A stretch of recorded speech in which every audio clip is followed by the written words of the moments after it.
know when you're ready, Tanya.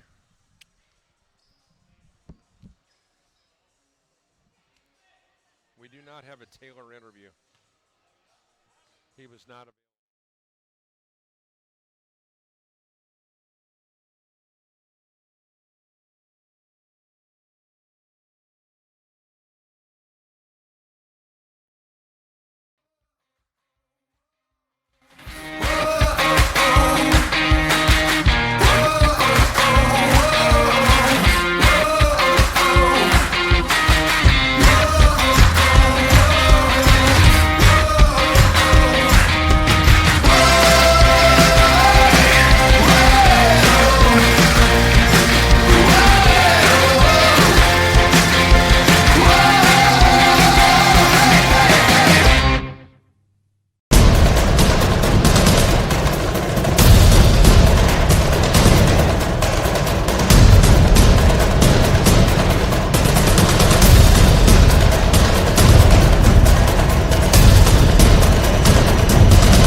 Maybe it was a big thing, like helping you land the perfect internship. Maybe it was something small, like offering a sympathetic listening ear when you missed your family. It might have been advice about your choice of major, spiritual guidance, or how to deal with roommate conflicts. Whatever it was, you knew that you were seen and heard. You walked away a little lighter, a little more confident, knowing that someone else was walking this journey with you. At Bethel University, we're more than an academic institution. Yes, we're proud of our internationally recognized programs. Students come to Bethel to be equipped for success in over 50 fields of study, from residential undergraduate to online master's degrees. But they stay because they're not walking alone. 7 in 10 residential students are active in one-on-one mentoring or small groups. From the dedicated faculty to friendly staff, everyone at Bethel cares deeply about helping you prepare for what you were meant to do. Because we all believe you're meant to do incredible things for God's kingdom. And it's true. Bethel alumni are active in 65 nations around the world. What connects you to Bethel? There's no question. It's the relationships and community that give purpose to everything you gain here. At Bethel University, we see you. At Bethel University, we know you, and we'll connect your passion with a pathway to impact the world for Christ. Be true. Be blue. Be you at Bethel University.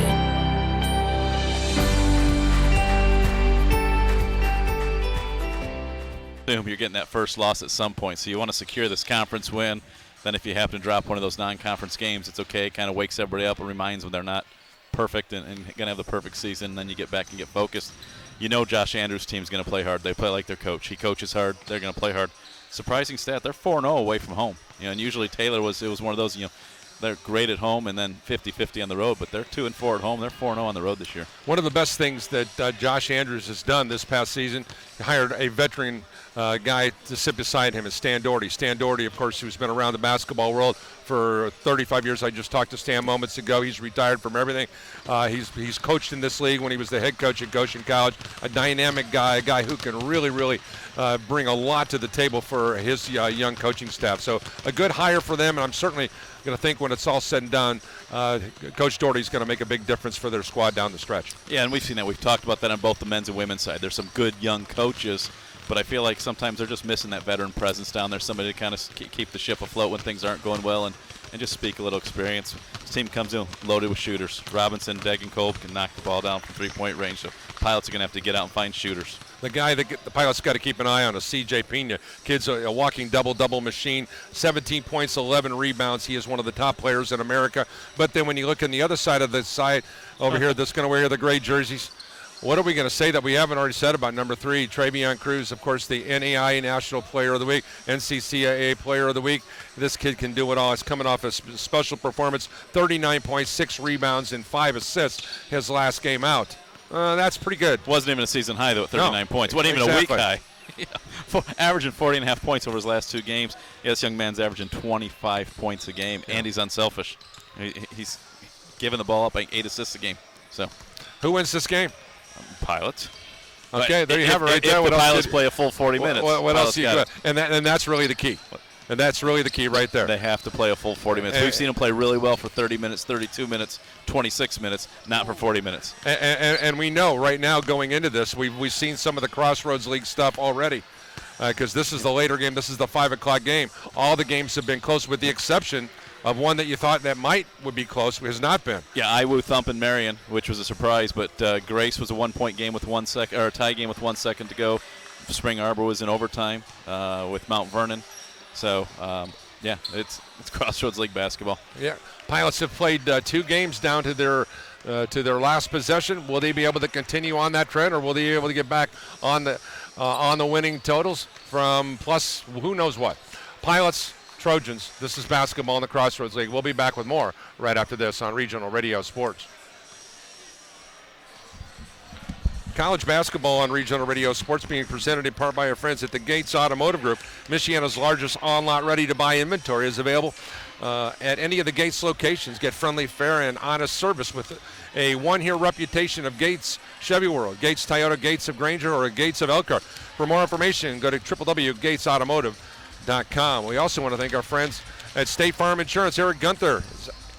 On the court, all-stars make assists look easy. Behind the back, no look, or off the backboard, they're dropping dimes nonstop.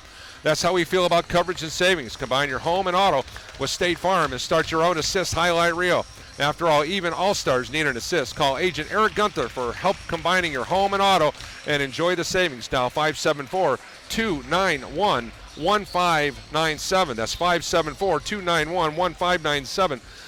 Or visit them at www.statefarm.com. We'll be back with more and go one-on-one with Steve Draven right after this on the Regional Radio Sports Network. This is boot camp. This is the real thing now.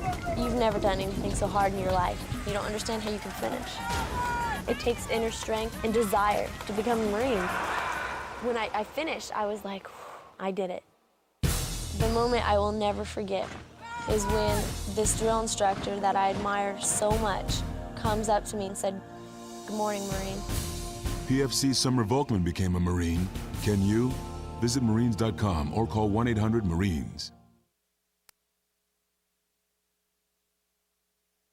To be able to just get my son to St. Jude and not think about how we will pay for it, it just takes so much weight off of my family.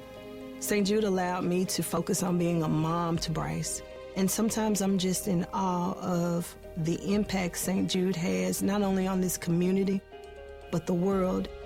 St. Jude Children's Research Hospital. Finding cures, saving children.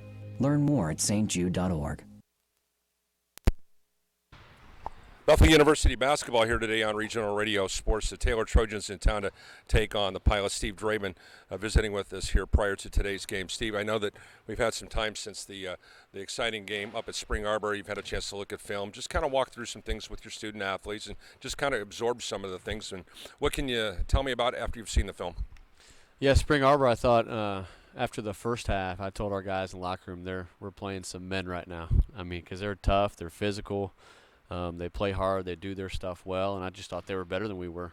We were fortunate to have a 1-point lead. And I thought we did a really good job in the second half, first 15 minutes of being more who we are.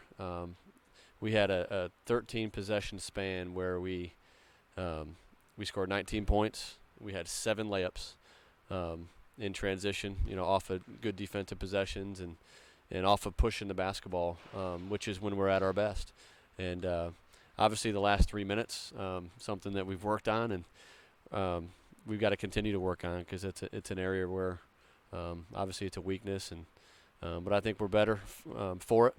Talking with my former college coach, Coach Bird, just about situational stuff and end-of-game stuff, and he said, there's a million situations out there. You can't do them all, and even when you do them, you just can't simulate them like the game. So I'm happy that we've got that game experience with having a lead late and struggling through it. I think we're better for it, and luckily we learned from a win than a loss. All right, let's turn our attention to this Taylor team. Their first 5 are as good as anybody in the league, and they do some really good things, and you can talk about that in regards to they do a good job rebounding, especially the big kid, he's done a wonderful job throughout the course of the season, averaging 11 rebounds. We're talking about C.J. Pina, also averaging 17 points. He's a big body in there, a 6'6", 225. That's a tough matchup for you, as we saw in the St. Francis as well as the Spring Arbor games when you get in that physical big body on big body scenario. For sure, and our post guys, our 2 5-men right now who are playing the most are freshmen.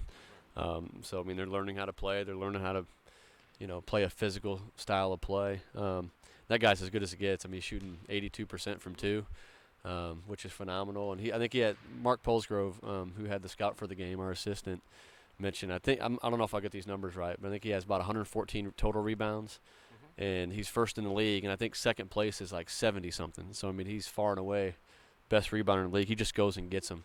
So it's a huge challenge, something we've been working on and talking a lot about. And it's not just going to be whoever's guarding him. It's going to be other guys digging on the post, doubling, whatever we need to do to try to make it tougher for him. Because, my college roommate Adam Mark led the NCAA in field goal percentage 2 years when I played at 70-something, and he's at 82 right now. So his efficiency is off the charts, and we'll have to, do good. It'll be a challenge for us to guard him.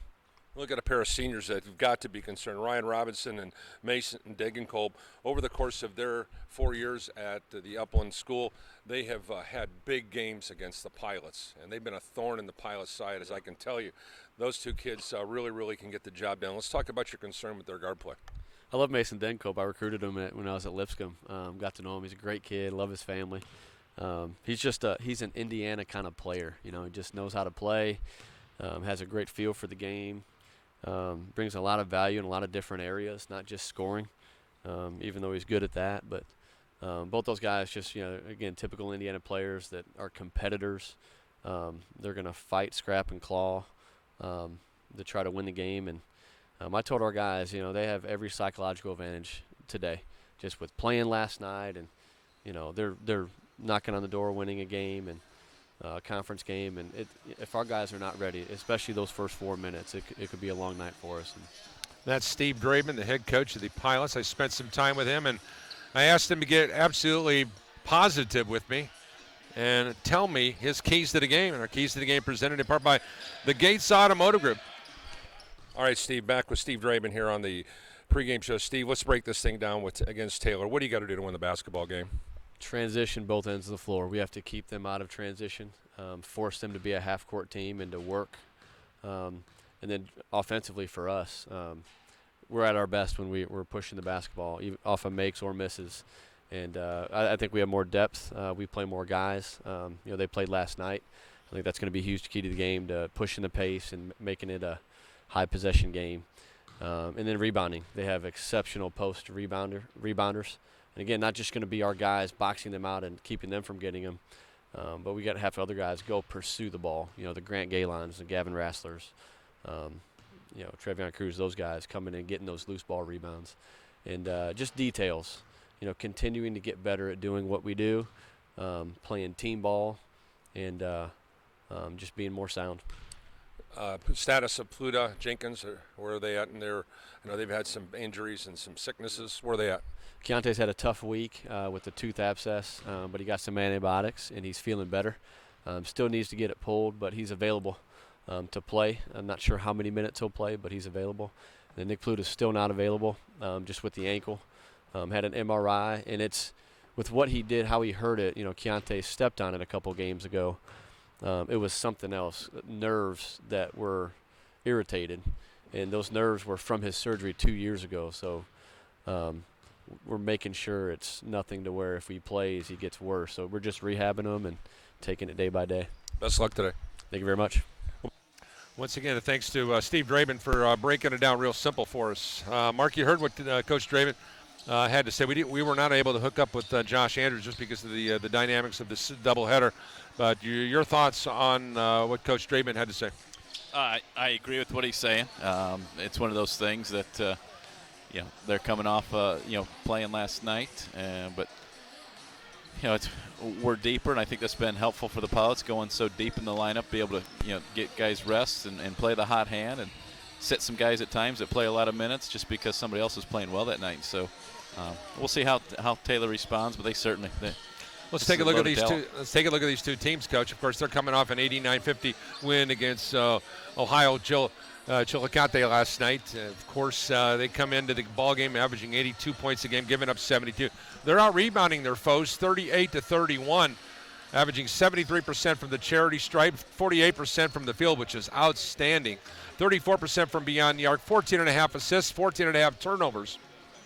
They actually have 144 assists, Mark, and 144 turnovers. What are the chances of that through the first 10 games? 6.5 steals and 3.5 block shots per ball game. They're number 10 defensively in total rebounds, and number 22 in total blocks with 38. Number 22 in total rebound margin. Number 23 in blocks per game at 3.8, and number 24 in field goal percentage. Now, for the Bethel Pilots, who are unbeaten on the season at 10-0.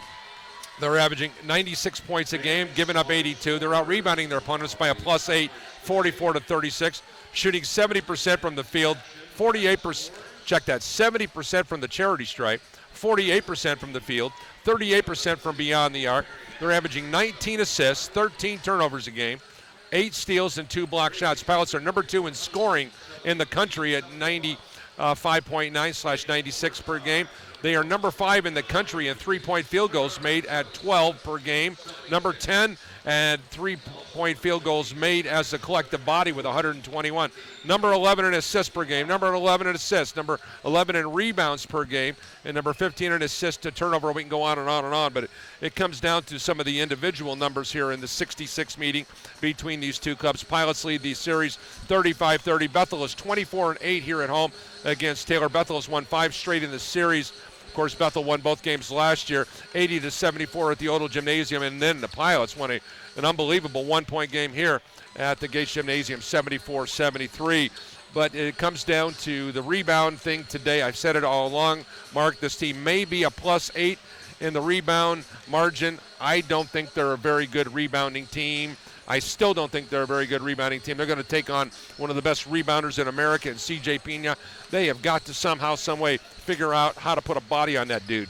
Yeah, and that's one of those things that you and I call games often. We had one last week in IUSB, a women's game, where I'll say, if it weren't for the scoreboard, you'd think so-and-so's up by 15 right now, but it's only a 2-point game. And I think that's kind of what it is with the Bethel rebounding. It looks like they're getting out-rebounded because they give up a lot of early rebounds. They give up offensive rebounds. But when all said and done, they're actually out-rebounding their opponents. And so it's going to be a key today. It's going to be key all through this conference. A couple things of note before you go over our scores right now. The Pilots, I'm a firm believer. If Grant Galon gets out to a good shooting start, Gavin Rassler gets off to a good shooting start, the Pilots can overcome a lot of ill wills. Because if those two guys get going, they could be really, really special. The question is when are they going to have that day off where nobody can shoot the ball very, very well? And you know one of those days are on the horizon when your shooting goes amiss. But once again, they have done an adequate job on the defensive end. But once again, number 3 has been so special throughout the course of the first 10 games. His junior campaign, he's created a lot of bad things into really good things. Yeah, it helps. Shooting makes up for everything. It's like in baseball. You talk about, the team's fighting, the pitching staff's frustrated, the bullpen's not doing its job. Then you go out and you hit 6 home runs and put up 15 runs, and everything seems better. Same thing in basketball. When you're shooting the ball well, you tend to forget about your defensive breakdowns and some of that stuff. So, and then when you got a player like Travion Cruz, we're so busy talking about how good he is that we forget about some of the areas that we need to work on. And I know the staff is well aware of some of their weaknesses. Got to play 40 full minutes. They have to close out games. You can't turn the ball over with 9 seconds to go. Inbounding the ball. Things. They're aware of that. This comes down to how the 3 freshmen for the Pilots play. The 3 bigs: Max Newman, along with Philippe Segota, and of course Nate Ertz. If those guys play big boy basketball, they can play with anybody in the league. Because I really believe that in that perspective, they're a special group to be reckoned with here today. So once again, we're going to be moving on down to Brian Miller here momentarily. But in the meantime, Coach, you've got our numbers in this one. Yeah, how about this? Mount Vernon holds off Spring Arbor 77-76 in overtime. Grace 73-71 winner over Huntington. They knocked down 2 free throws with 1 second to go. Iowa thumps Marion 96-75. St. Francis 82, Goshen 65. So your current standings: Pilots are 2-0, Grace is 3-0. I don't think anybody expected that. Mount Vernon and Marion and Iowa at 2-1. St. Francis, Spring Arbor, and Huntington at 1-2. Goshen at 0-3. Taylor sitting at 0-2. All right, let's go down to the legendary Brian Miller for today's starting lineups here from Mike Lightfoot Court at the Gates Gymnasium. Your attention, please. Bethel University welcomes all players, officials, and spectators to today's contest. As a member of the NAIA, we are proud to be participants in the Champions of Character Initiative. We ask each of you to help create a positive, fun, and competitive environment by showing respect for one another. Fans, on behalf of the Crossroads League and Bethel University, please enjoy today's contest. Ladies and gentlemen, this time we ask you to please rise and kindly remove your caps as Bethel University former Director of Tennis, Mr. John Natale, leads us in this evening's opening prayer. Let's pray. Dear Lord, we just thank you for another day and for the opportunity we have through your goodness to enjoy the game of basketball. We ask for your protection on each of these athletes as they play the game that they love. We ask that you give all spectators the spirit to support their team in a manner that would be encouraging to them, and may our attitudes be pleasing to you as well. We ask all these things in the name of Jesus. Amen. Thank you. Fans, would please remain standing as we honor America and those who serve and protect our great country with the playing of our national anthem.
Once again, good evening, ladies and gentlemen. Welcome to Mike Lightfoot Court inside the Gates Gymnasium here on the campus of Bethel University. This is the White Camp Center. Thank you for attending tonight's men's basketball Crossroads League matchup between the visitors, the Trojans of Taylor University, and the home team, your Bethel Pilots. Fans, tonight's official game sponsor, First Source Bank, your partners from the first. Let's meet the starting lineups now. First for the visitors from Taylor U. At one guard, a 5'10 senior from Hamilton, Ohio, number 13, Ryan Robinson. At a guard, a 6'1 senior from Tipton, Indiana, wearing number 15, Mason Degenkolb. At a forward, a 6'5 sophomore from Miamisburg, Ohio, number 24, Jason Hubbard. Also at forward, a 6'5 junior from Lawrence, Indiana, number 31, James McLeod. And at forward, a 6'6 sophomore from Pickerington, Ohio, number 35, CJ Pena. Head coach of the Trojans is Josh Andrews.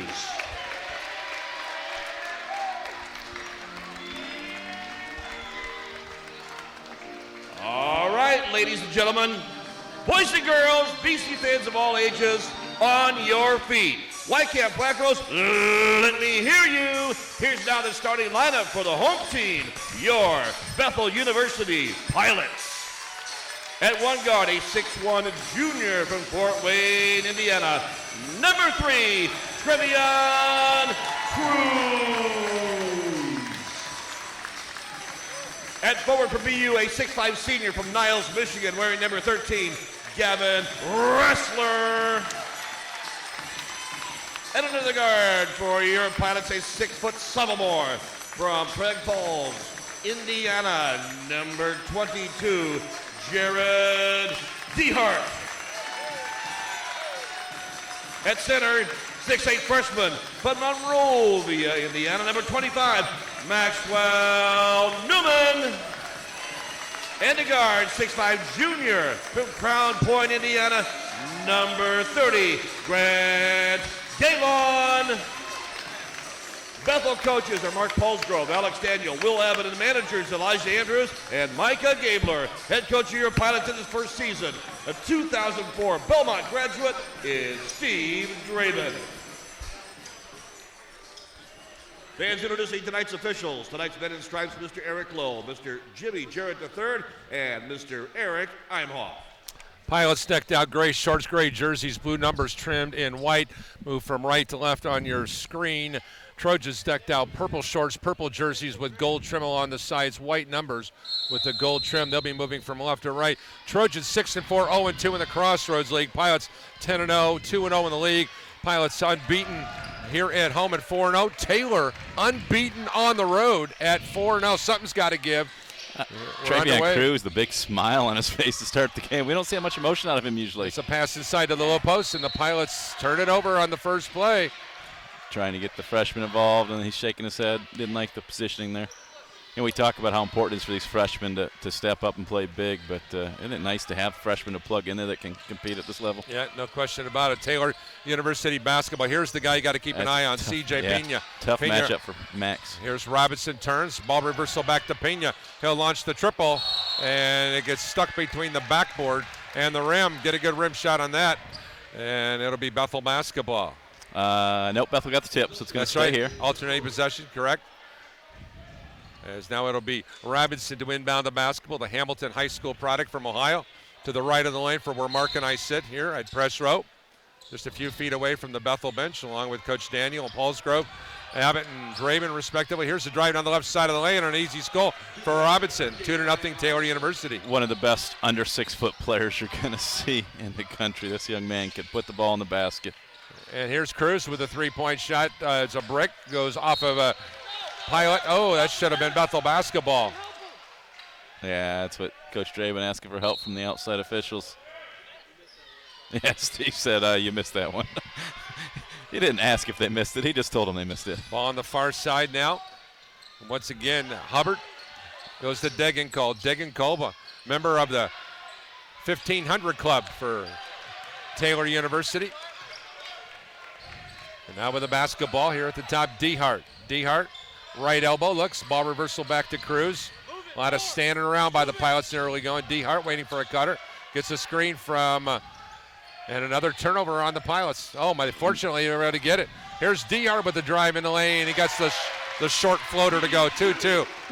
Really, 2 bad possessions by Bethel to start. Yeah, good save by Newman. They're really trying to force that low post, and Max was able to save that one back to Jared. Robinson stops, ball reversal, back quickly over to Hubbard on the far side. Now inside to the low post, little jab step by McLeod. Now over here to Robinson. Robinson stops, looking for some help. Gets around the screen now. Here's Robinson, floater. A little teardrop doesn't go, and here's Gavin Rassler with the rebound. Now Dehart here on the near side wing.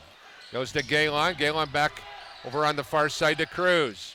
Cruz back out to the top, and quickly over on the near side is Dehart. Dehart's onto the drive, stops. Bounce pass now here to Newman. Give and go here to Galen. His shot no good. Galen goes right back after the rebound and knocked it out of bounds. Yeah, it's a good cut, good bounce pass. You got to put the ball in the basket, though. Philippe Segota. Mark, I'm telling you, he is a star in the making. Love him. He's out here before anybody during the women's game at halftime doing the mic-in drill. He's the last one to leave after the game. And now here's Ryan Robinson with the basketball. Double R hit the top now, looks for some help. Looks, goes back over here to Pena. Pena hands it off now to Hubbard. Hubbard on the dribble drive. Stops right elbow, looks for ball reversal. Comes out here to Degenkolb. Degenkolb matched up against Cruz. Flares out. Going to mismatch inside, and quickly Segota recovers. Robinson with 6. Way out there on the perimeter now. Robinson on the drive. Runs inside. And here's a nice play by Philippe Segota. Yeah, great defense keeping his ground. Here's Grant Galen on the drive. Stops, look for ball reversal. Finds Cruz at the top. And now here to Dehart. Jared Dehart. We're tied 2-2 here, 3 minutes in. Here is, once again, Dehart. Matched up against Robinson. Lobs in inside of the low post to Segota. Back to Dehart. 3 on the way. Off the rim to go to ricochets into the hands of Grant Galen. Back to DeHart. His 16-foot shot's good. Pilots lead 4-2. DeHart with all 4 points. Great job by Grant grabbing the offensive rebound and giving it up for the quick two-pointer. Back here at the top now, C.J. Pena hands it off now to Degenkolb. Degenkolb over here to Robinson. Robinson comes around the screen, wrap around to the low post now to Pena. Here's where he's really efficient. Here, nice job on the double dive. Back out here to the top now here to Hubbard. Hubbard's shot no good. Rebound into the hands of Travion Cruz. Cruz pushes it up, puts on the brakes at the point, gives way now here to a three-point shot way off the rim there from Gavin Rassler. And now it's tracked down by TU. Now with the basketball now here at the top. Now Pena, he'll launch the triple. Hard off the iron. Comes out to Grant Galen. Both teams having a difficulty from the perimeter. Travion hasn't shot since that first possession. We'll see if he gets one. Here's Rassler on the dribble drive. Jump pass to Segota. Stolen away by Pena. Not enough spacing. That's a bad pass by Gavin. Here's Robinson going to the right side. Now to McLeod into the corner. Now Degenkolb shovels it inside to Pena for the layup. And we're tied 4-4. Picture perfect. Drive baseline. Big comes over to help. You got to fill the lane right down the lane for a layup. And substitutions forthcoming for both ball clubs, I appear. Here's Cruz coming around the screen. Drives, shoots, and scores. That was a possession early when I said that. He needs to be aggressive, Paul. Just get to the rack. 6-4. Cruz and the Pilots with the lead now. Here's McLeod handing it off now to Degenkolb. Back to Robinson at the top. Comes around a screen. Looks for help. Now here's Pena at the top. Pena with a drive. Nice job by DeHart. 2-on-1 developing. Here's DeHart back the other way. Drives. Scoops. Missed the shot. Rebound. Degenkolb as DeHart hit the deck hard.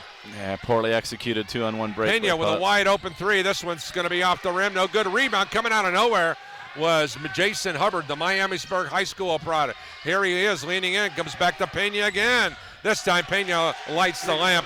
Trojans lead at 7-6. Yeah, C.J. Pena is now 2 of 5 from the floor, but that's a big one there. And now here is the ball in the hands of Cruz. Gives away now to DeHart. DeHart on the drive to the free throw line. Stops, fakes, leans in. 14-footer got the shooter's roll. And just like that, Bethel has an 8-7 lead. The DeHart show is playing here this afternoon in the matinee. He's 3 of 5. He just got crossed over big time by Robinson, though. He's going to get the and one. Great crossover dribble. Uses his body to shield off Philippe. Goes off the glass for 2. Makes it 9-8. We have our media timeout coming your way. Trojans 9, Pilots 8 here in the early stages. We'll be back with more of our continuing coverage of the Crossroads League right after this on the Regional Radio Sports Network. Maybe it was a big thing, like helping you land the perfect internship. Maybe it was something small, like offering a sympathetic listening ear when you missed your family. It might have been advice about your choice of major, spiritual guidance, or how to deal with roommate conflicts. Whatever it was, you knew that you were seen and heard. You walked away a little lighter, a little more confident, knowing that someone else was walking this journey with you. At Bethel University, we're more than an academic institution. Yes, we're proud of our internationally recognized programs. Students come to Bethel to be equipped for success in over 50 fields of study, from residential undergraduate to online master's degrees. But they stay because they're not walking alone. 7 in 10 residential students are active in one-on-one mentoring or small groups. From the dedicated faculty to friendly staff, everyone at Bethel cares deeply about helping you prepare for what you were meant to do. Because we all believe you're meant to do incredible things for God's kingdom. And it's true. Bethel alumni are active in 65 nations around the world. What connects you to Bethel? There's no question. It's the relationships and community that 2-pointers. They're 4 of 7 from inside the arc, 0 of 3 from outside the arc. Multiple substitutions. We'll get those to you after the free throw by Robinson. The one thing about this TU team that they do really, really well is shoot free throws. As Robinson will grab some pine time. On the floor now for TU's some fresh faces. Coming in for TU now is Jeff Clayton, a 6'6", 210-pound freshman from Ben Davis High School. And also on the floor for the Bethel, here's the pass inside to Philippe Segota. Philippe, check that. That's Max Newman, excuse me. My apologies. Just like that, we're tied 10-10. Yeah, Max went up and over number 25, Jeff Clayton. Here's Degenkolb with a pass now to Clayton. Clayton gives way now here on the come around to Hubbard at the point. Back to the right side now. Vincent Miranda in the ball game now. Vinny, a product of Northwood High School. Back out to the top now, Hubbard. Comes right here. Jump shot on the way off the rim, and nobody put a body on Jason Hubbard, and he scores the easy layup, making it 12-10 in favor of Taylor at the 13:45 mark. Missed box out there by Nathan Ertz. Back out here is Ertz, goes inside to the low post now to Newman. Newman powers in. Rebound ricochets into the hand of Miranda. 4 pilots standing outside the three-point line watching that play instead of crashing the glass. Yeah, once again, as I alluded to before, here is Degenkolb for the triple shot up the rim, no good, and a foul whistled on Clayton. Clayton, the former Ben Davis Giant. That's what I've been trying to say, Mark. Yeah, so you've got Sheehy, Newman, Sheehy, Ertz, Galen, and Cruz on the floor for the pilots. With the basketball now, Cruz. Over from right to left, comes around a high side screen. Goes into the corner now to Ertz. Ertz for three is an air ball. Rebound. Newman back to Ertz, who drives inside, and he was hammered, taking it strong to the rack. So previous possession, no offensive glass. That time there, you had Newman grab the first one. Grant went in and ripped down the second one, even though there was a foul called. So just need to be consistent about getting the boards. Nathan Ertz to go to the line where he's a 55% free throw shooter. Had 7 points and 3 rebounds. And the game up at SAU, he averages 4.5 points, 3.5 rebounds. And his free throw moves the Pilots within one at 12-11 here at the 13-13 mark here in the first half as Grant Galen comes out of the ball game. And back into the game now, or into the game for the first time, is Keontae Jenkins. As the free throw by Ertz is good, and we're tied at Steve Alford's 12-12, just to throw that one out at you. Zone defense for the first time for the Pilots here. A little 2-3 zone, 3-2 zone maybe. Miranda now in between the rings, guarded by Cruz. I heard Coach yelling one time, so just giving it a look. Got to communicate and find shooters. Over here on the near wing, Miranda for three, and he knocks it down. Miranda, with his 18th triple of the year, gives the Trojans a 15-12 lead at the 12:48 mark. Have to find shooters. Cruz over here to Ertz. He drives to the lane and scores. 15-14. Trojans, 12:40 to go. Back-to-back possessions where Ertz attacked the basket. He got 2 free throws out of the last one and then gets the layup on this one. Man-to-man defense this possession. Pena at the top now, guarded by Newman. Goes over to the far side to Miranda. Miranda around a high side screen. Bob reversal back to Pena, and he knocks down the 3 ball. 18-14. Taylor's largest lead is on the score sheet at +4. Pena missed his first 3 triples. He's 2 for 2 since then. Cruz needs to get involved in the offense. Back out here now to Ertz. Ertz back over to Dylan Sheehy Giuseppe. Back out to Jenkins. Keontae, jump shot 3, no. Rebound. Newman taps it out here, and a foul's going to be called on whom? Miranda? Miranda gets called for the foul. That's a 50-50 foul. You could have gone either way, or Yeah. no call at all. Yeah, Sheehy hustling after the ball, and so was Vinny. He just happened to run into Dylan. Robinson checks in now for Degenkolb. And now it'll be Cruz to inbound the ball along the Taylor sideline right in front of Stan Doherty, along with Josh Andrews and Aaron Larson, the brain thrust at TU. And now here's Dylan Sheehy with the basketball at the top. Now ball reversal back to Ertz, and now to Cruz on the near wing. Cruz with a jab step, lobs it inside. Now here to Newman. Newman shoots from the right block, missed the shot, rebound tracked down by James McLeod. Here's Robinson over the timeline now. Goes deep corner now here to Hubbard. Hubbard goes all the way underneath, travels, no call. And there was another travel and no call by James McLeod. Here come the Pilots. Cruz back the other way. Through traffic, goes now to Sheehy. Sheehy, wide open pull-up, 15-footer, no good. Rebound tracked down by Pena. We're 8 minutes in, and Travion's had 2 shot attempts. Here's a drive now here by Robinson. Here to the top now, Pena. Pena with those long arms and legs. Gets it over here on the near side now to McLeod. Back out to the top now to Hubbard. Back here to Robinson. Wide open shot way off the mark. No good. Rebound Cruz. Travion Cruz now on the push out from right to left. His club down 4, 18-14. Here's Ertz with a drive inside. Missed it. Rebound tracked down and a whistle. That goes off a Pilot out of bounds. And the Pilots offense is totally out of sync. Yeah, Pilots 0 of 5 from three-point range. 6 of 17 overall, shooting 35%. On the floor, it'll be Ertz along with Segota, Jenkins, Cruz, and Dylan Sheehy Giuseppe on the floor. As Robinson walks it up into the forecourt, his club a 4-point leader. Pilots have not scored since the 12:48 mark. Here's Robinson here at the top. Ball reversal back here to Pena. Pena 3 off the rim, no good. Rebound, Nathan Ertz. Push out now. Here's Cruz in transition. Cross courts it to Sheehy. Sheehy back out here to the top to Ertz, back to Jenkins. Jenkins with a jab step. Goes back to Sheehy. Three-point shot on the way off the rim, no good. Philippe Segota inside to Ertz for the deuce. What a play inside by the big fella from Belgrade. Pena picks up the foul. Philippe with the assist. Ertz now with 6 points in only about 4 minutes of action. And now Ertz, who's 2 for 2 at the line on the afternoon. Pilots were fortunate. Pena missed the three-pointer. He hit his last two. They're not communicating well. They're doubling the guy. Robinson coming off with the ball, leaving Pena wide open. There's Ertz with the Good steal, hustle. and he knocked it off the hands of Jason Hubbard. Good hustle play by 15, former Valparaiso standout. That's a real nice 5-minute run here for Nathan. Dylan Sheehy checks out of the game now, and back in the Jared Dehart show. He's got 6 points here in the early stages. Here's Dehart with the basketball in the far corner. Back out to Jenkins. Jenkins now here to Ertz. Now to Cruz. Cruz launches the jump shot way off the mark. And now Degenkolb the rebound. Degenkolb now here into the forecourt. Goes into the deep right corner. 3-point shot on the way off the rim now for Hubbard. Rebound, Ertz. And now Keontae Jenkins pushes it up now. KJ at the top, crosses over. Jump pass now here to Dehart. Back out here to Ertz at the point, comes around a high side screen. Ertz with a strong move inside, missed it. A rebound, tracked down by Pena. Up court quickly on a breakouts, Robinson. Robinson goes inside, stolen by Jenkins. Now here's Cruz. Cruz from right to left over here to the timeline. Drives, shoots, and that could be an intentional foul, depending upon what the official calls here. Robinson with the foul. 2 shots for Travion. That's a smart play by Robinson. He knows he's in trouble.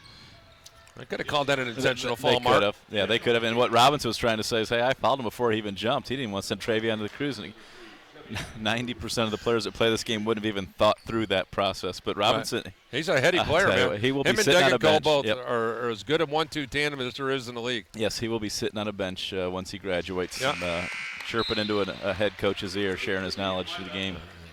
And first free throw by Cruz. Jenkins coming out, of course. Keontae still playing with that abscess tooth. Is going to have that removed evidently here in the next week, but got some antibiotics in there to help him out. As Cruz's free throw is good. Cruz only on the season, Mark, is only shooting 90% at the charity stripe. That's disappointing. He's got to step up his game, help his team out a little bit. My point is this: he's 17 for 17 in the final 3 minutes of the game. He is something special, Paul, on both ends of the floor. And now here's the ball in the hands of Degenkolb at the top. Degenkolb, left elbow, spins out, gives now to Pena, back to Degenkolb. Degenkolb with the drive. Cut out. Here it goes back to Pena. Pena on the dribble, backs it out. Still on the look, crosses over, runs from the right side, and the shot no good, but a foul's going to be called on Philippe Segota, I believe. Nope. Oh, my. They're going to call that on Gavin Rassler. All Gavin did was go after the ball. It looked like I didn't see any contact, and that's what Steve's saying. He's saying, we're not getting any calls in that end. You're going to call that? Gavin. C.J. Pena, who did his prep work at Harvest Prep High School in Pickerington, Ohio, just outside of Columbus, had 13 points, 8 rebounds last night against Ohio Chillicothe. And, of course, a 6'6", 225 promising sophomore, averaging 17 points, 11 rebounds. Look at this angle we have, Paul. You got Travion Cruz, and then in the background, the great Rico sitting right behind him over there. Second free throw, no good. So a pair of misses. 2 of Bethel's all-time great basketball players here today. And with the basketball now, Dehart comes out high now here to Galen, back here to Cruz. Cruz drives inside, reverse layup. Good. It's too easy. 20-18. TC with his back-to-back field goals at the 9:20 mark. And that's what Coach Draven's saying. Their same contact there is what just got called in this end on the Pilots. Here's Degenkolb on the drive. Stops, pull up 6. Oh, shot no good. Rebound up and under. No good rebound. Pena's all over the glass. And finally, it's Philippe Segota winning the wrestling war. Well, it's going to be Pilots ball and the jump ball, but I thought could have gotten it over the back. But kudos to Philippe for getting in there and fighting. I like the fact that they're allowing them to play. They are, yeah. They are absolutely letting them play. We had the conversation between Chris Hess and Jody Martinez and I prior to the game about who's the better player, Travion Cruz, or is it the great Rico Swanson? And you can make arguments. Rico had better players around him. He didn't become a great shooter until he was a junior. And we can go on and on. We could have one of the best talk shows of all time when you compare those two guys. certainly two of the best in history. It's a nice debate to have. Here it is, a three-point shot here by Gavin Rassler, no good. Rebound tracked down by Keegan Owen, who just checked in, a 6'1 sophomore from Greenwood Christian High School. Here is Robinson with a drive baseline, throws up the teardrop, no good. A rebound in the hands of Galen. Gives it now here to Cruz. Pilots by two. Rock in hand. Here's Cruz. Three. Ricochets into the hands of Keegan Owen, and I'm glad he's shooting it. Yeah, I like that pull up in transition. That's a good look for him. Here's the ball to the top, now to Pena. To the far side, now to Degenkolb. Into the low post. They're going to back it in now to McLeod, and then back here to Pena.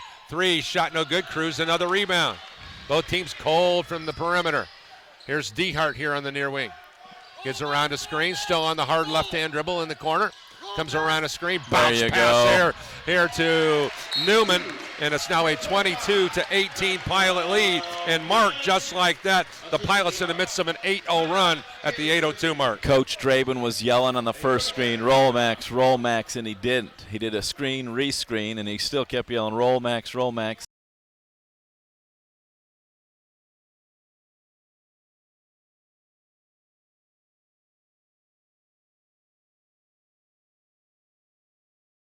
This game, of course, sponsored by our great friends at First Source. Forget running to the ATM or mailing a check. Start sending money with a Zeal.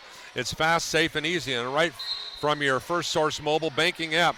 Repay a friend for a coffee easily with Zeal, right from your First Source mobile banking app. First Source Bank, your partners from the first with e-student checking. Contact First Source Bank today. 8:02 to go here in this first half of play. Pilots now sitting on their largest lead. That was a Taylor timeout, so Taylor timeout after the screen roll. Yep. So that will not. We still have the media timeout coming our way. They probably won't call the media now because of that one, correct? I'm assuming. We'll find out. With the ball out here at the top now, Keegan Owen at the top, matched up by the physical life Granville here in the corner now. Robinson. He traveled, drugged that pivot foot. Halfway across the county, shot no good by James McLeod. And now here's Dehart on the push out. Jared Dehart gives way now to Rassler, back to Dehart. Dehart looking for help, swings it over to live Granville. Granville looks for ball reversal, now settles in here at the top of the circle. Swings it left side now to Dehart. Dehart looks, fakes, still on the hard dribble, pulls up from 17, knocks it down. Jared Dehart gives his club a 24-18 lead. Dehart with 4 field goals now. He's feeling it, but I do not like the Pilots offense right now. Too much interchanging, no screens. Here's Pena handing it off now to Degenkolb. Granville quickly out over the screen, gives now over here to Owen. Now inside, now here to Pena, back out to the top to Robinson. Robinson back to Degenkolb. Pull up 14-footer, knock it down. 24-20. Degenkolb's field goal at the 6:55 mark makes it a 4-point Bethel lead. Yeah, Granville's got to get through that screen. Here's Dehart back here to Rassler into the corner now. Live Granville on the hard right-hand dribbles. Crosses over, leans in, and a foul called on James McLeod, and that'll send live Granville to the charity stripe. That's the 6th only. Check that. And there you are. Then you do have it, Mark. Yeah, and you get the call, though, because you're attacking the basket. So we get the media, but that's a good job by Life attacking the basket. There's too much just going around the perimeter on this possession. Media timeout coming here at the 6:43 mark. Once again, we thank you for joining us here on Regional Radio Sports for all the. Maybe it was a big thing, like helping you land the perfect internship. Maybe it was something small, like offering a sympathetic listening ear when you missed your family. It might have been advice about your choice of major, spiritual guidance, or how to deal with roommate conflicts. Whatever it was, you knew that you were seen and heard. You walked away a little lighter, a little more confident, knowing that someone else was walking this journey with you. At Bethel University, we're more than an academic institution. Yes, we're proud of our internationally recognized programs. Students come to Bethel to be equipped for success in over 50 fields of study, from residential undergraduate to online master's degrees. But they stay because they're not walking alone. 7 in 10 residential students are active in one-on-one mentoring or small groups. From the dedicated faculty to friendly staff, everyone at Bethel cares deeply about helping you prepare for what you were meant to do. Because we all believe you're meant to do incredible things for God's kingdom. And it's true. Bethel alumni are active in 65 nations around. Theater during World War II and heard the stories. And certainly here's a pass inside. Galen fakes, and he was hammered and no call by Degenkolb. Oh, my. How is that not a foul? Yeah, that one's bad. There's Miranda for 3, no good. Shot no good. Rebound deflected into the hands of Galen. Grant will push it up. Grant flares out, hits Get the it back trailer. to him. There you back go. to Grant Galen. He fakes, shoots, launches the triple, and it's nothing but the bottom of the net. 27-20 Pilots as Double G knocks down the 3 ball at the 6:16 mark. It's his 38th triple of the year. It's a great find by D. Hardy. He was wide open on the give and go. Degenkolb at the top of the circle, The goes moving over here to screen. the near side to Owen. Owen lobs it inside. And now here on the near side now. Degenkolb on the drive, stops, travels, ball. Oh, and Max Newman got a block shot in there. Here is Dehart back the other way now. Dehart at the top now, crosses over, drives, shoots, and scores. 29-20, Pilots their largest lead of the ballgame on the Dehart special. He's in double figures already. Good things happening today when you attack the basket. Get to the rim. Degenkolb now comes out here to Kagan Owen. Owen back out to the top to Pena. Pena 3, brick, rebound, Rassler. Now here's Dehart pushing it up. Up court quickly now to Newman. Newman hits the trailer. Grant Galen. Galen 3. Bingo! Pilots a 32-20 lead, and Taylor needs a timeout, and they'll get one here at the 5:21 mark. 18-2 run for the Pilots, I believe. Paul, I think we were at 18-14 was the biggest lead for the Trojans. Yes, sir. So 18-14. 18-2 run since that point. And a really important timeout for Taylor University. And now you look at the big picture. We put this in the entire game perspective because you got the sheet there in front of you. The Pilots have a 12-point lead, and this guy who's coming into the ballgame here in a second, number 3, has really been a non-offensive factor in the game for the most part. And this is one of those. That's the scary thought. Yeah, right now Travion's 2 of 5 from the field, 4 rebounds, 1 assist. But it's interesting, you're playing well with him on the bench. And I remember going through that once. I was coaching. I put in a guy that rarely played, and next thing you know, he went on like a 12-0 run. And I'm thinking to myself, I got to get him out because he hardly ever plays. But I look like an idiot if I sub because we're on a 12-0 run. I'm sure Coach Travion's thinking the same thing. Like, we're on an 18-2 run, and Travion's sitting next to me. But I got to get Travion in the game, right? Well, the key thing is I've said that this team is a really good team, but this team is a great team when Grant Galen gets open looks when he can set and shoot. But once again, he has to get open looks to set and shoot.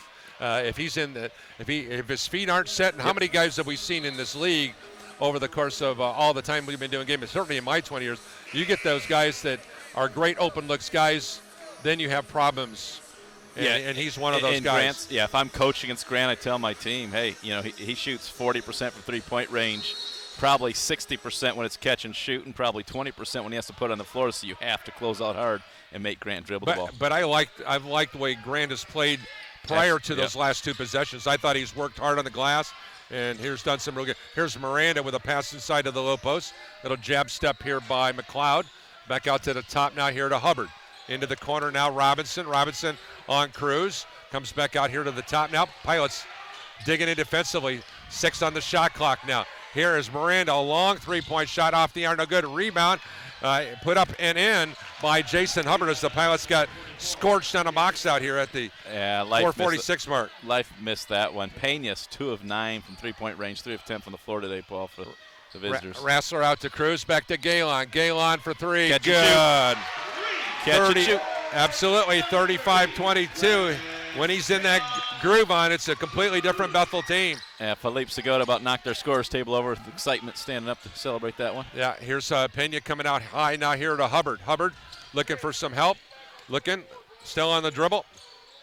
Pull up 14-footer. Nice job by Granville. Granville comes out of the fray and now gives it across the dime line into the hands of Cruz. Cruz on the far side wing around a screen. Jump pass over here to Rassler. Rassler, oh my, way off the mark. Rebound tracked down by Hubbard. Push out Robinson. He's going to the goal. Robinson with the finish. 35-24. Robinson with a nice finish there. And that's just a possession for the Pilots. You got to screen. If I'm a big, I'm headhunting for Grant Galen right now, trying to get him a shot. Cruz looks, jump pass into the corner now. Granville with an off-balance triple way off the rim, no good. Rebound tapped out by Newman. Back out here to Galen. Galen on the dribble. Sit down, Philippe. Pass inside to Max Newman and a whistle. Philippe is a human wall in front of us right now. Fortunately, there was a whistle so he can get in the game. Cade Newbert, a 6'5 sophomore from Saw Creek High School in Minnesota, is going to check in for Taylor. And unfortunately for us, Philippe's going in for Maxwell, so we still have to look around him. And now Max to the line. Max Newman, a product of Monrovia High School, coming off an 8.8 rebound performance up at Spring Arbor's McDonald Athletic Center. And Newman's free throw no good on 1 and bonus. Nice crowd out here this evening for the Pilots. Robinson around the screen, stops, looks for ball reversal, finds Degenkolb on the far side. Degenkolb on the drive, inside, and Max Newman couldn't get it to go. Shot, no, what a play by Cruz on the block shot. Newman gives it up to Dehart. Got Galen on the skip pass. Here's Dehart with the dribble. Looking, finds Galen. Galen, wide open triple. That's a good look. Shot no good. Mark? Going to call foul on Maxwell, hustling after that, so it's going to be his first. That's a good possession. I like that. You found Grant on the trail. And so Newman checks out. Philippe Segota, the youngster from Belgrade, will be the post presence that the Pilots need. A lot of little things there, though. Travion got his hand on the ball. Maxwell came out with a break, was smart enough to give it up to Jared. Jared got the skip pass. Just Pilots doing those little things that win games. Robinson comes over here to the right elbow, now here to Newbert. Newbert gives way here to Degenkolb. Degenkolb inside of the low post now to Hubbard. Hubbard matched up against Galen. He's going to back him in and shoot the 7-footer over Galen, and he scores to make it a 35-26 ball game with 2:39 to go.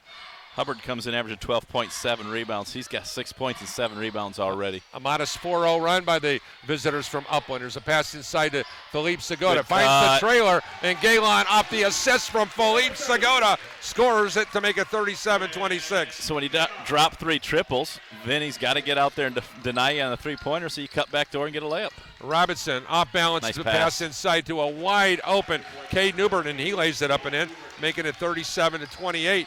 2:09 to go. Robinson. Here's Cruz on the crosser. Oh, my. Over here now, here to Ertz. Back here to Dehart. Dehart with a jab step. Pulls up from 20. Off the rim, no good. A rebound tracked down by Hubbard. Up court quickly now. Robinson puts on the brakes on the right wing. Now goes here to a wide open Degenkolb, and he knocks down the 3 ball. Got to get out on that guy. 37-31, and Bethel takes a timeout with 1:48. Way too much one-on-one stuff going on the Bethel offensive side of things. And the Pilots will take a timeout. Timeout being presented in part by our friends at the Gates Automotive Group. Michiana's largest on-the-lot, ready-to-buy inventory is available at any of the Gates Automotive locations.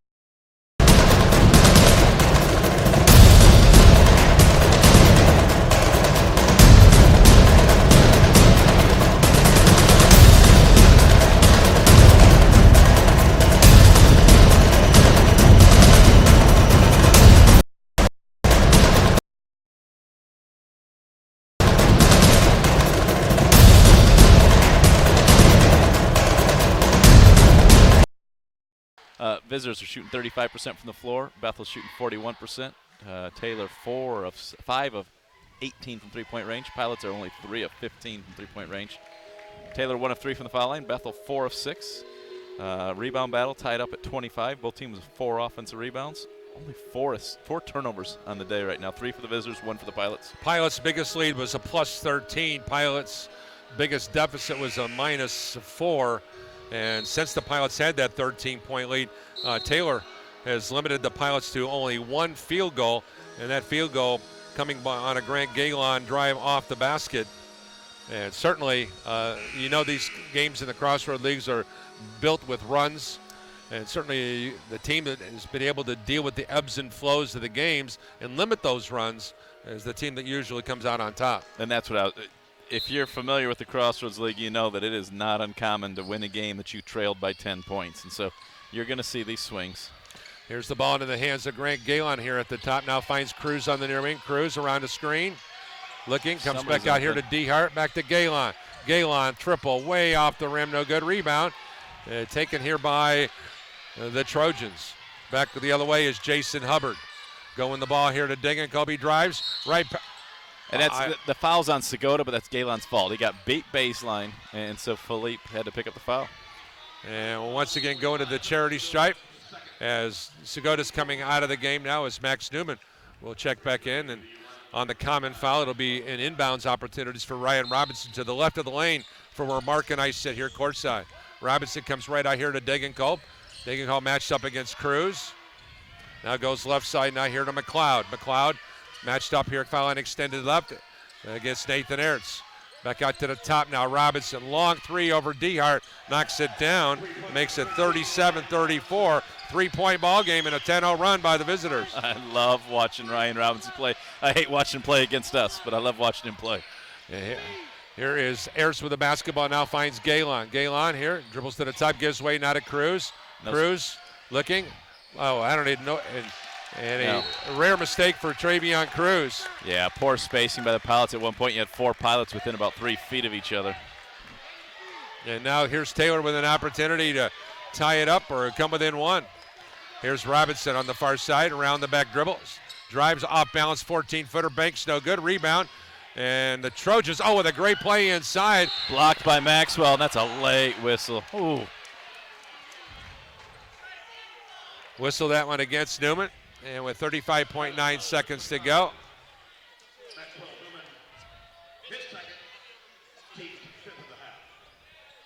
As Jason Hubbard, an 82% free throw shooter, averages 12.7 rebounds a game. His free throw is off the rim and no good.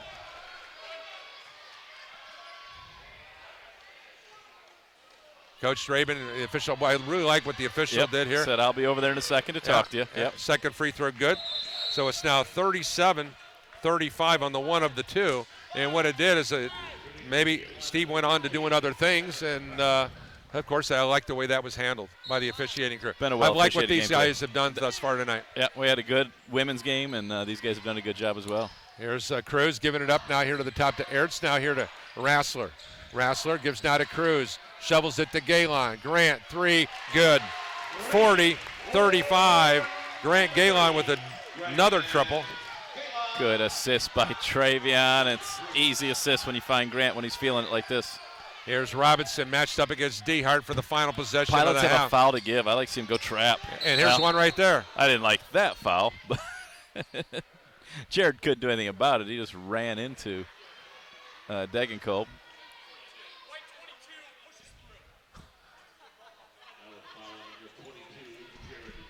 And I'm trying to read the lips of Degenkolb, and because I realized that he was even coming at me. He just ran me over. And DR came up and said, hey, I didn't see you, man. Yeah, and that wasn't the foul to give that I was looking for. I was thinking, they're talking it out at the free throw line right now. It's just one of those where he's coming to get the ball. Jared's going, and they're talking about it over there right now. They're laughing, and it's a tough call for the official, but you have to call it. Right. So to inbound right in front of my vantage point is James McLeod, youngster that prepped at Mount Vernon Fortville High School. And now out here's Degenkolb with 4, long triple on the way. Off the rim, no good, deflected, and that ball will be off the rim, off the backboard, and 20 minutes are in the books here from our broadcast location here. And we're glad you can join us here for Crossroads League Men's Buckets. And we'll get some thoughts here from Bethel assistant coach Mark Polsgrove and get his thoughts on the first half of the game.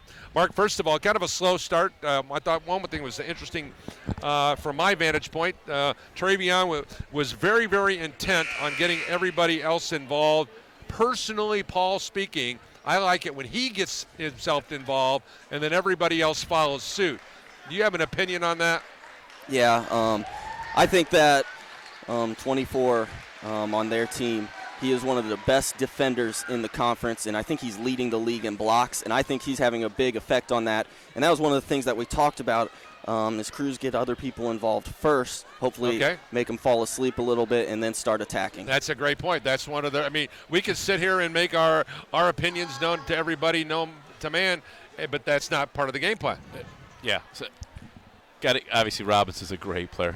Your first time seeing him. I said love watching him. I hate coaching or watching him against us, but he just makes so many things happen. He's so tough to defend when he attacks the basket, uses his body well, gets everybody else involved. Pena, not shooting real well, and I know he's a great player. Is the plan to let him keep shooting from out there, or do we just try and take that away? Yeah, so part of our game plan is he's shooting 85% from inside the arc. So anytime we can force him to take threes, I think he's shooting about 30% on the year. We're okay with it. We need to do a little bit better job contesting those shots, but we're pretty happy with that right now. All right, Coach, thanks for stopping by. Once again, Mark Polsgrove joining us here at the intermission. We're going to take a quick timeout, come back with more of our continuing coverage of the Crossroads League. The Bethel Pilots, 19th ranked team in the country with a record of 10-0, 3-0 in the Crossroads League. Unbeaten here at home at 4-0. Have a 5-point lead over the visitors from Upland, Indiana. And once again, we thank you for joining us and being a part of our broadcast here today. And certainly special thanks to all of our amazing sponsors who continue to do great things for us all across the Regional Radio Sports Network. Indiana High School. Maybe it was a big thing, like helping you land the perfect internship. Maybe it was something small, like offering a sympathetic listening ear when you missed your family. It might have been advice about your choice of major, spiritual guidance, or how to deal with roommate conflicts. Whatever it was, you knew that you were seen and heard.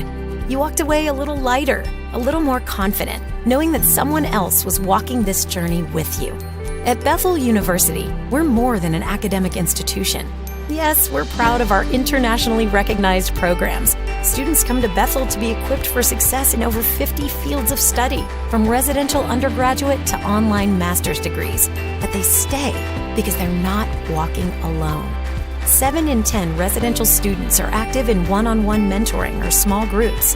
From the dedicated faculty to friendly staff, everyone at Bethel cares deeply about helping you prepare for what you were meant to do. Because we all believe you're meant to do incredible things for God's kingdom. And it's true. Bethel alumni are active in 65 nations around the world. What connects you to Bethel? There's no question. It's the relationships and community that give purpose to everything you gain here. At Bethel University, we see you. At Bethel University, we know you, and we'll connect your passion with a pathway to impact the world for Christ. Be true. Be blue. Be you at Bethel University.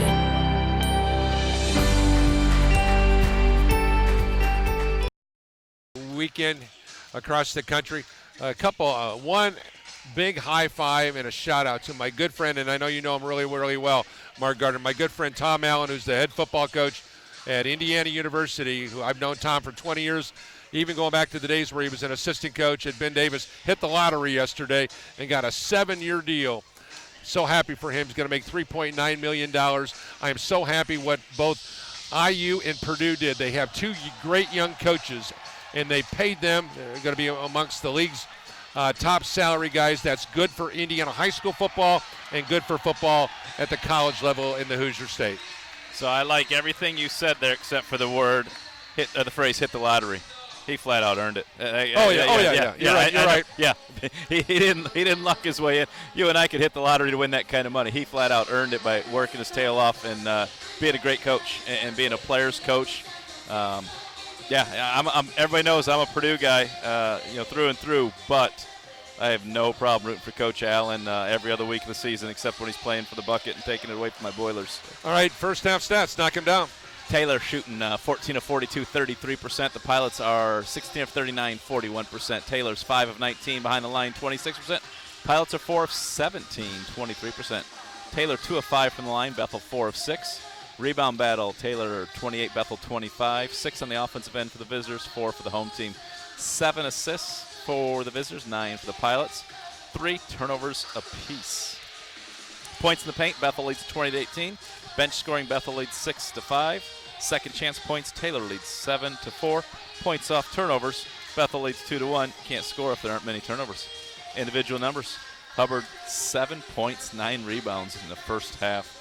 McLeod 3 boards. Pena 8 points, 4 rebounds. Robinson 10 points. Degenkolb 5 points, 3 rebounds. Owen 2 rebounds. Miranda 3 points and a rebound. And Newbert has 2 points. For the home team, Rassler 6 rebounds. Newman 4 points, 2 rebounds. Cruz 6 and 4. Dehart 10 points. Grant Galen 14 points, 5 rebounds. Pilot fans have been waiting for him to get hot. He's 4 of 6 from 3-point range today. Dylan Sheehy-Giuseppe came in and played some good defense. No stats. Life Granville grabbed a rebound. Nathan Ehrt 6 points, 3 rebounds. Philippe Segota 2 rebounds. So, Pilot lead 40-35 at the half. We'll be back with more Bethel Buckets right after this. Manage your money like a pro with TCU. You can score big with the TCU Debit MasterCard that gives you cash back on everyday purchases. Plus, you'll win with access to hundreds of free ATMs across Indiana. Check out TCU's starting lineup of services to help you manage your cash and build your savings. Visit TCUnet.com to kick off your better banking experience. See TCU Debit MasterCard terms and conditions for details. Alliance One and Co-op ATMs within Indiana are free. New members are subject to a $7 membership fee and $5 initial share deposit.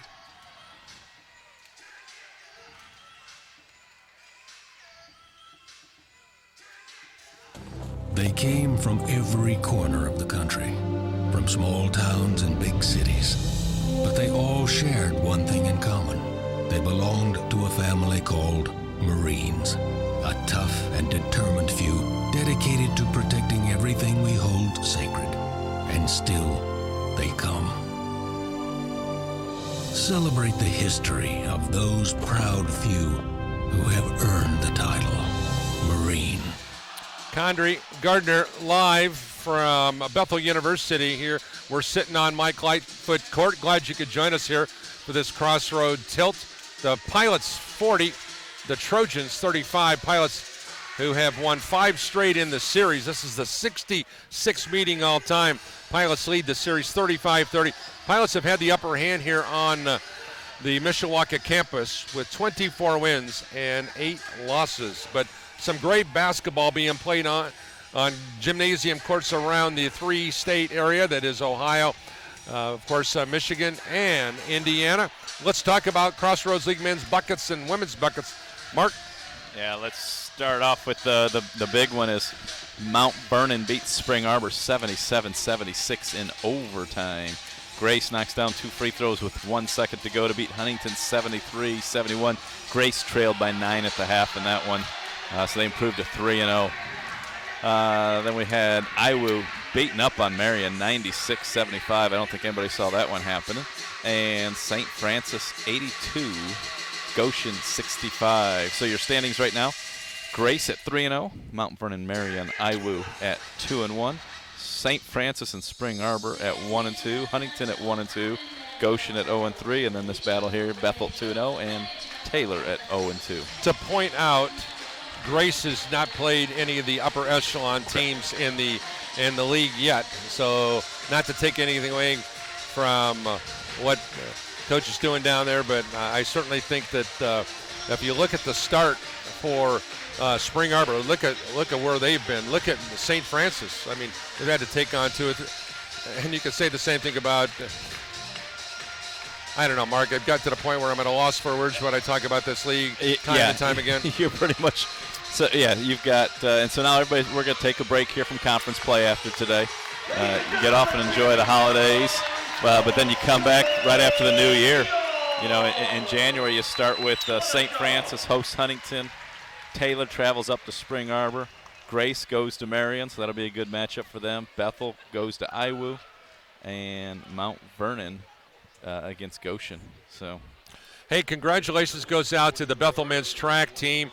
Bethel University's track team opened their 1920 indoor campaign against 6 NCAA Division I programs at Notre Dame's Blue and Gold Invite on Friday. Held their own, hitting 5 NAIA standards, earning 9 top 5 finishes on the day. Freshman Shane Glasgow broke a 15-year-old program record in the high jump in his first collegiate meet. While the 4x400 relay team of Bailey Mott, Ben Zerker, Wesley Simpson, and Travis Sperry broke programs as well. So congratulations go out to the men. On the women's side, the women's team had a pretty good day, hitting 1 NAI standard and earning 3 top finishes on the day. The Emily Roth from the long jump hit the NAI standard, of course, over on the men. It was Shane Glasgow, Ryan Trick in the pole vault, Bailey Lang in the weight throw, and Travis Sperry in the 200-meter. And as alluded to, that great 4x400 team. So congratulations goes out to Coach Danny Wilkerson and his squad on a great start for the men's track and field team. And for people who may or may not know, Bethel University does not have a track facility. So kudos goes out to those athletes as well as all of the coaches for their outstanding work in what they do here. Once again, 40-35. Mark, let's go into the Taylor University locker room. And if you're Coach Josh Andrews, Aaron Larson, and the legendary Stan Doherty, what have you told your team? You got to find number 30 and get a hand up. Contain DeHart. But again, if I'm visiting and coaching against this Pilots team, even though DeHart's 5 of 8 for 10 points, I'm telling my team, I'd rather Jared DeHart beat us today than Travion Cruz. So don't overplay. Don't get too caught up in the excitement. Jared's had a good first half, but that's who you want to beat you if you're that team. You don't want to let Grant keep dropping triples, and you don't want to let Travion go off. So, Coach Draven, you're saying we got to do something to keep Hubbard off the glass. Guy's got 9 rebounds, 4 on the offensive end. They only have 6 offensive rebounds as a team, so certainly whoever's matched up against him knows he's going to the glass. You can't be playing help side defense and digging. You have to box out every possession. As Coach talked about in the halftime show with us, let Pena shoot. He's 2 of 9 from three-point range. He's 1 of 1 inside the arc. So let him shoot some more threes. If he hits, maybe adjust a little bit. But I'm okay if he comes down and shoots a 3. That means Robinson's not shooting, Degenkolb's not shooting, and they're not scoring at the glass. I thought it was interesting in our conversation with Coach Mark Bolsgrove, the Bethel assistant. You and I have always felt in all the games that we watched Travion Cruz, when he's the offensive alpha male, if you will, and he goes to score first, this team is really, really a special group. And you and I are just kind of thinking to ourselves, I think we probably even talked about it on the air, it's like, Travion, he's kind of backing off a little bit. But it's certainly understanding the game plan a lot more. It makes sense on what he's doing, right? That, and it's something I was thinking of even in the first half, is we don't know. I mean, as a player, I knew there. I remember there was a game in Fort Wayne. I probably hit 15 of 17 threes in warm-ups. And I'm like, well, I've never done this. And I came out and dropped about 35 points. It's just one of those games where you just felt really good. And then there's times you warm up and you go like 0 of 17. And so you're thinking, okay, I got to get others involved today. I'm just not feeling it. And so I think there's times that you and I are analyzing based upon previous success or failure. And we're not going, maybe somebody's sick. Maybe someone's just not feeling good today shooting the ball. And so I know we're tough on Travion. The guy's great, and we're always saying, shoot the ball more, shoot the ball more. Right. But he knows how he's feeling, and he knows how his teammates are feeling. And so, good game plan by them. Like you said, we learned something when we talked to Coach at halftime. I like that.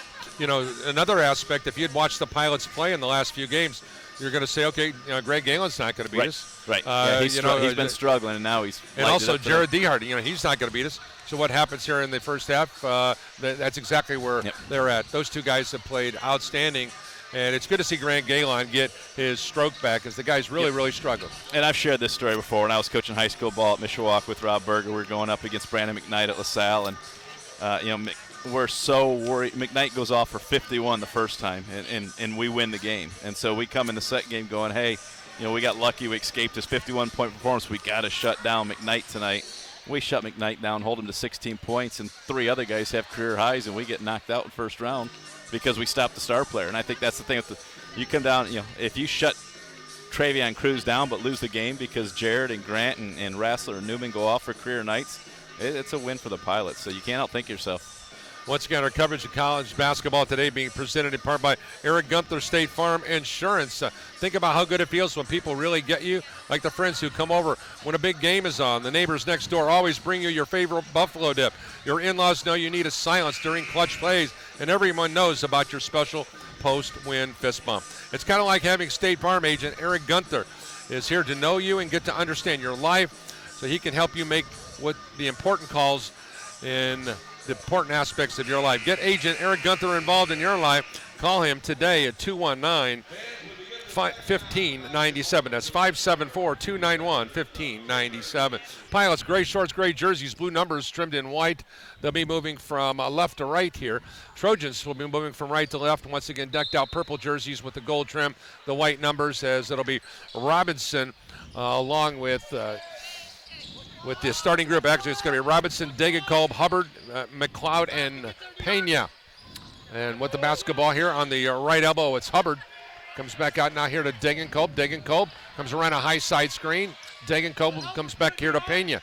Pena on the dribble drive, shovels it here to the baseline where McLeod is there. His shot no good. Rebound ricochets into the hands of the Pilots. On the floor for Bethel, Newman along with Galen, Jared DeHart, Grant Galen, and Travion Cruz. And there's Galen with a wide open triple. In and out, no good. Rebound. Rassler tipped it up. He got it back and it knocked out of his hands. It'll be Bethel basketball. Yeah, coach wants a foul. I thought Gavin got fouled on that, but good job at crashing the glass. And now it'll be Bethel 2 inbound. They're a 5-point leader at the 19-19 mark. as it will be Rassler to trigger the inbound. Going to go up to the elbow to Travion. There's the ball and deflected, and nice job defensively by James McLeod to take that one away. Oh, that's a travel. And wait and see what the call's going to call a foul on Cruz, but it should have been a travel prior to the play. Yeah, so you miss a call here, and that's what Coach Draven's got his arms crossed. You miss contact on Rassler, you miss a travel, and then you call the foul on Travion. And for Cruz, that will be foul number 1. Coach Draven says, excuse me, sir, can I talk to you for a second? Free throw in and out, no good, though. Instead of yelling at him, he's going to talk with them.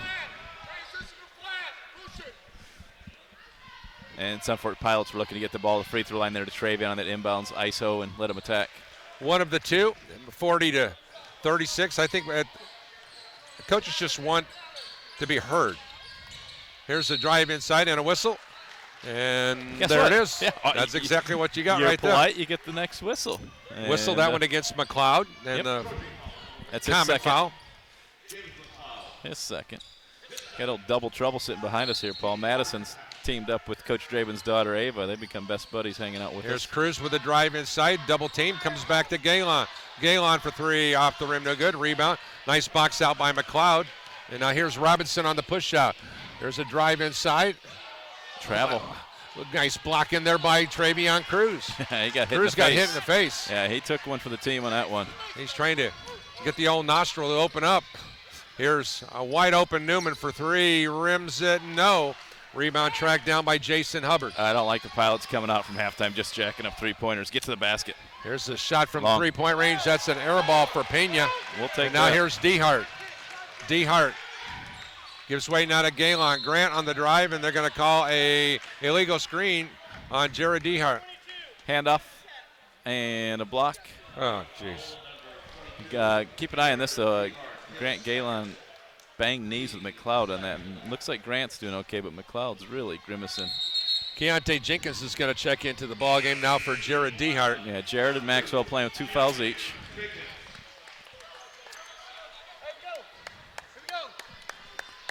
As it'll be Taylor University to move from right to left. Pilots have yet to score here in the second 20. 0 of 3 from three-point range. Robinson with the ball here on the near side wing. Comes around a left elbow screen. And then here's the ball in the low post. The ball knocked away by Newman. And it goes off of him out of bounds. But a good job by Newman to hustle around the play. Yeah, playing with 2 fouls. He's got to be careful. Robinson to trigger the inbound to the left of the lane. Now they hand it right back to Robinson, and he'll load up the jump shot from the corner. It's no good. A rebound. Cruz. Neither one of the teams are setting the world on fire. Here's Cruz with a jump shot off the rim. No good. Ricochets into the Good corner. hustle, Grant. And it goes back to Cruz. Cruz, 3. Got it to go. He'll take the free shot. 43-36 Pilots. Galen hustling on the floor. Gets the assist, laying on his belly. Here's Degenkolb with a lob inside now to Pena. Back out here to the right elbow. Now it's McLeod. Back here to Degenkolb on the near side wing. Degenkolb still on the hesitation dribble. Stops, loads up the 17-footer. Ricochets into the hands of Keontae Jenkins. Jenkins on the push out now. Got Grant on the right. Keontae stops, looks for ball reversal, hits Rassler. Gives back to KJ. KJ around a high side screen. Loads up the 18-footer. That's a floater. No good. Rebound tracked down by Pena. C.J. Pena moves it from right to left now. Gives way to Degenkolb on the far side. Cross-court pass now here to McLeod. Into the deep left corner here near side. And that ball is knocked out of the hands of Robinson by Keontae Jenkins. Great job of the Pilots of knowing personnel. You'll see that they're sagging off McLeod. They're getting out on Degenkolb and Robinson.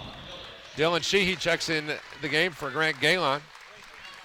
Yeah, Coach Posgrove recognizing him for the hustle. And now here's the ball here in the hands of Robinson. Goes back out to the top right side. Hubbard, jump shot from 16, off the rim, no good. Keontae Jenkins goes high after it. KJ over the timeline. Now he's going coast to coast, and he got hit in the head by Jason Hubbard. It's a great job attacking the basket. Force the official to make the call. It's a good call. And Keontae will go to the charity stripe. Take a look at the season for the former Cardinal Stretch product.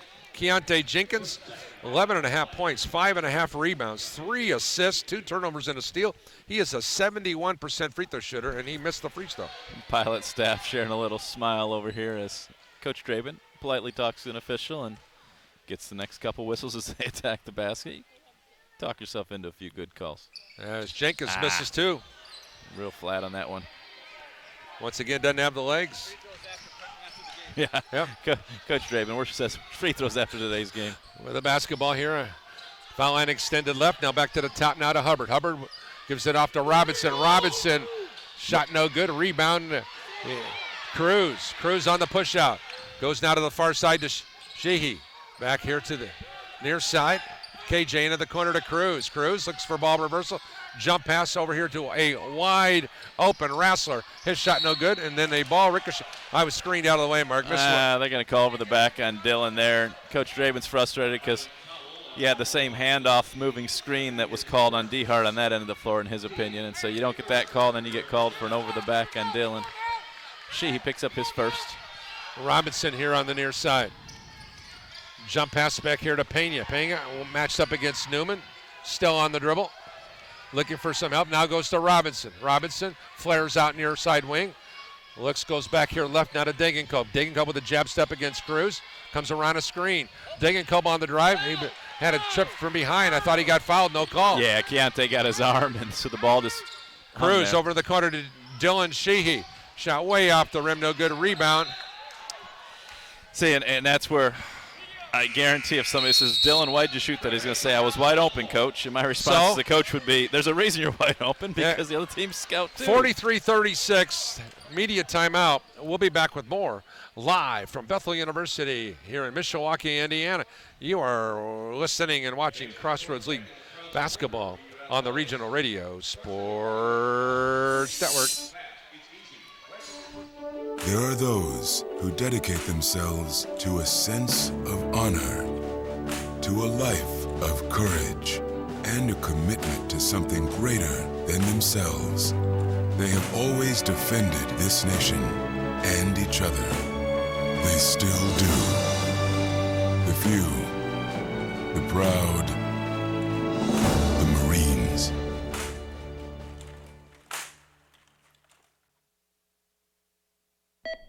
When your child's in the hospital, the last thing you want to do is to leave their bedside. If we had to leave the hospital at any time, it would have drove us nuts. The family room was definitely a blessing for us. We needed to be close to our daughter, and it gave us exactly what we needed at that time. Make a difference in the life of a family when they need it most. Give to the Ronald McDonald House at Memorial Children's Hospital in South Bend. Donate to our new house at loveshinethrough.org. Paul Connery, Mark Gardner live from Mike Lightfoot Court inside the Gates Gymnasium at the Y Camp Athletic Center. Trojans in search of their 7th win of the season. Pilots in search of their 11th victory of the campaign. We have a tight game here, 43-36 here coming out of that first media timeout. Here's Miranda with a basketball on the dribble drive. Jump pass inside for a two-hand dunk for Jason Hubbard. Nice play by Taylor coming out of the break now. Makes it 43-38. 15:32 to go. Yeah, help side has to slide down and cut off the drive. That's a good fill by Hubbard. Newman's going to back it in, and now comes back to Jenkins. Pena pushing him out. Max squaring him up. Turns and squares, spins, shoots. Newman with a jump shot. Tough shot by the big fella. The guy to my left here, Charlie Shepard's always hard on these freshmen about not playing big boy ball, and Maxwell just went right through Pena on that one. And now here's Robinson at the top, now guarded by Jenkins. Comes around a screen. Back here to Pena. Pena thinking about the three. Now he shoots the three. Missed the shot, rebound. Keontae Jenkins keeps it alive now. Great box out, Dylan Sheehy. I was hard on him for taking a shot on this end. I got to point out that he had a great box out on Hubbard on that one. Sheehy hands it off to KJ. He's down the lane. Shot no good. A rebound. And KJ got hit in the head. Hit in the face. And already smarting because of an abscessed tooth. Maybe he may not have to go to the dentist after that one. May have knocked the tooth out. Come out on its own. He's been on some antibiotics. He missed the game up at Spring Arbor, in case you're just joining us, and did not follow that dynamic come to play.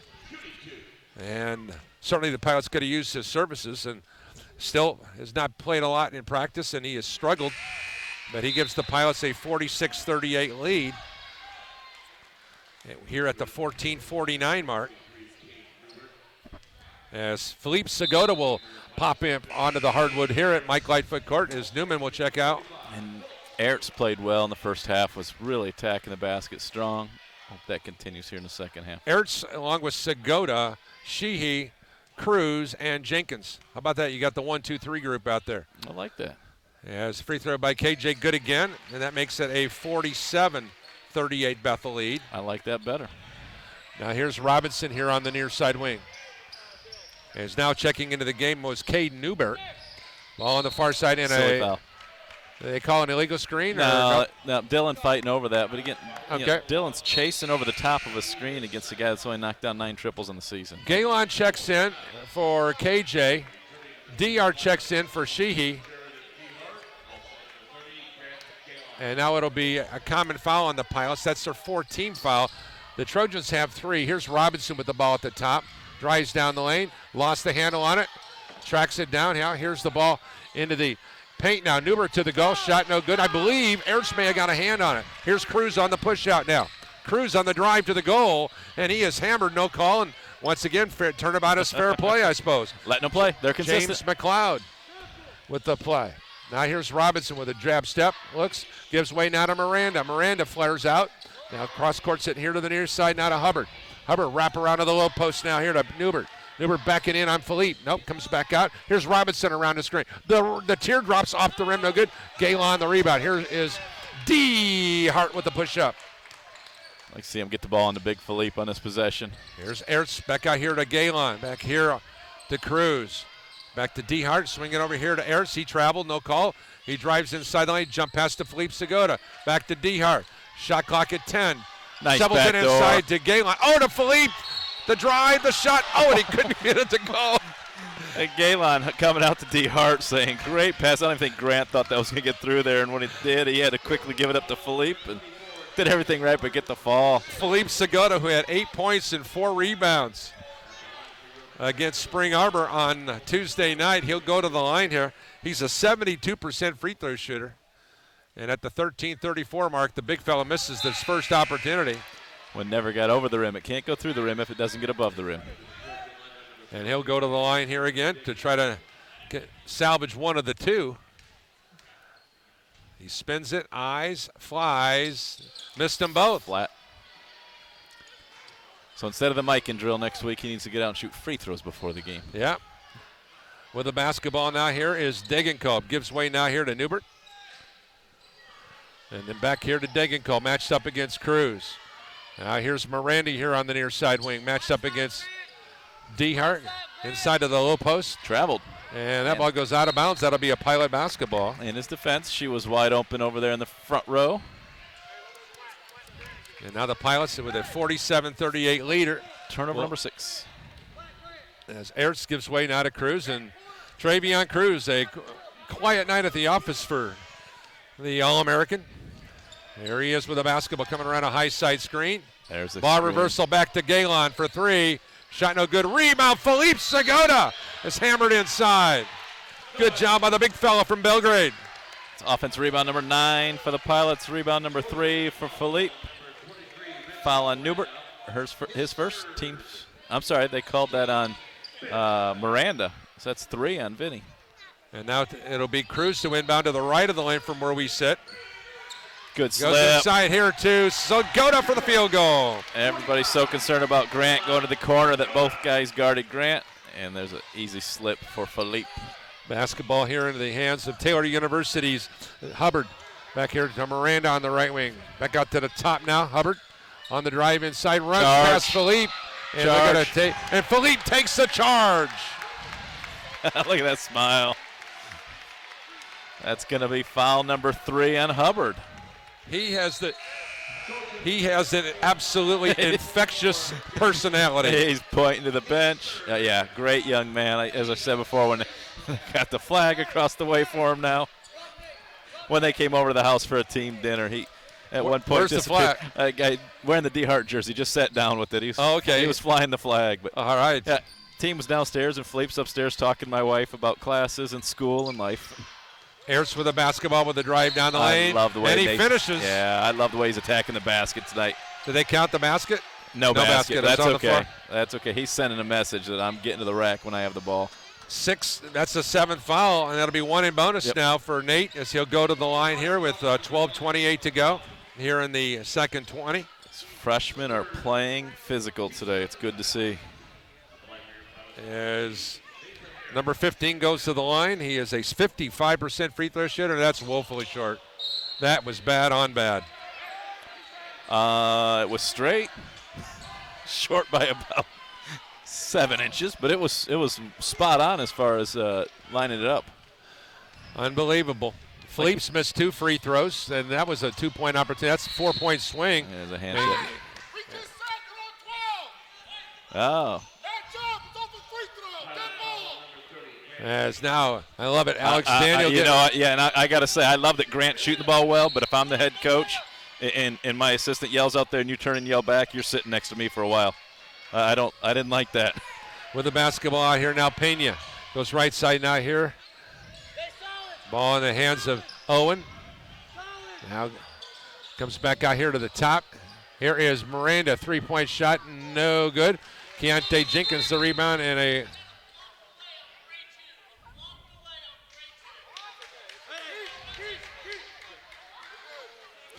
Oh, my goodness. He called a flop delay because Keontae threw his head back on a screen.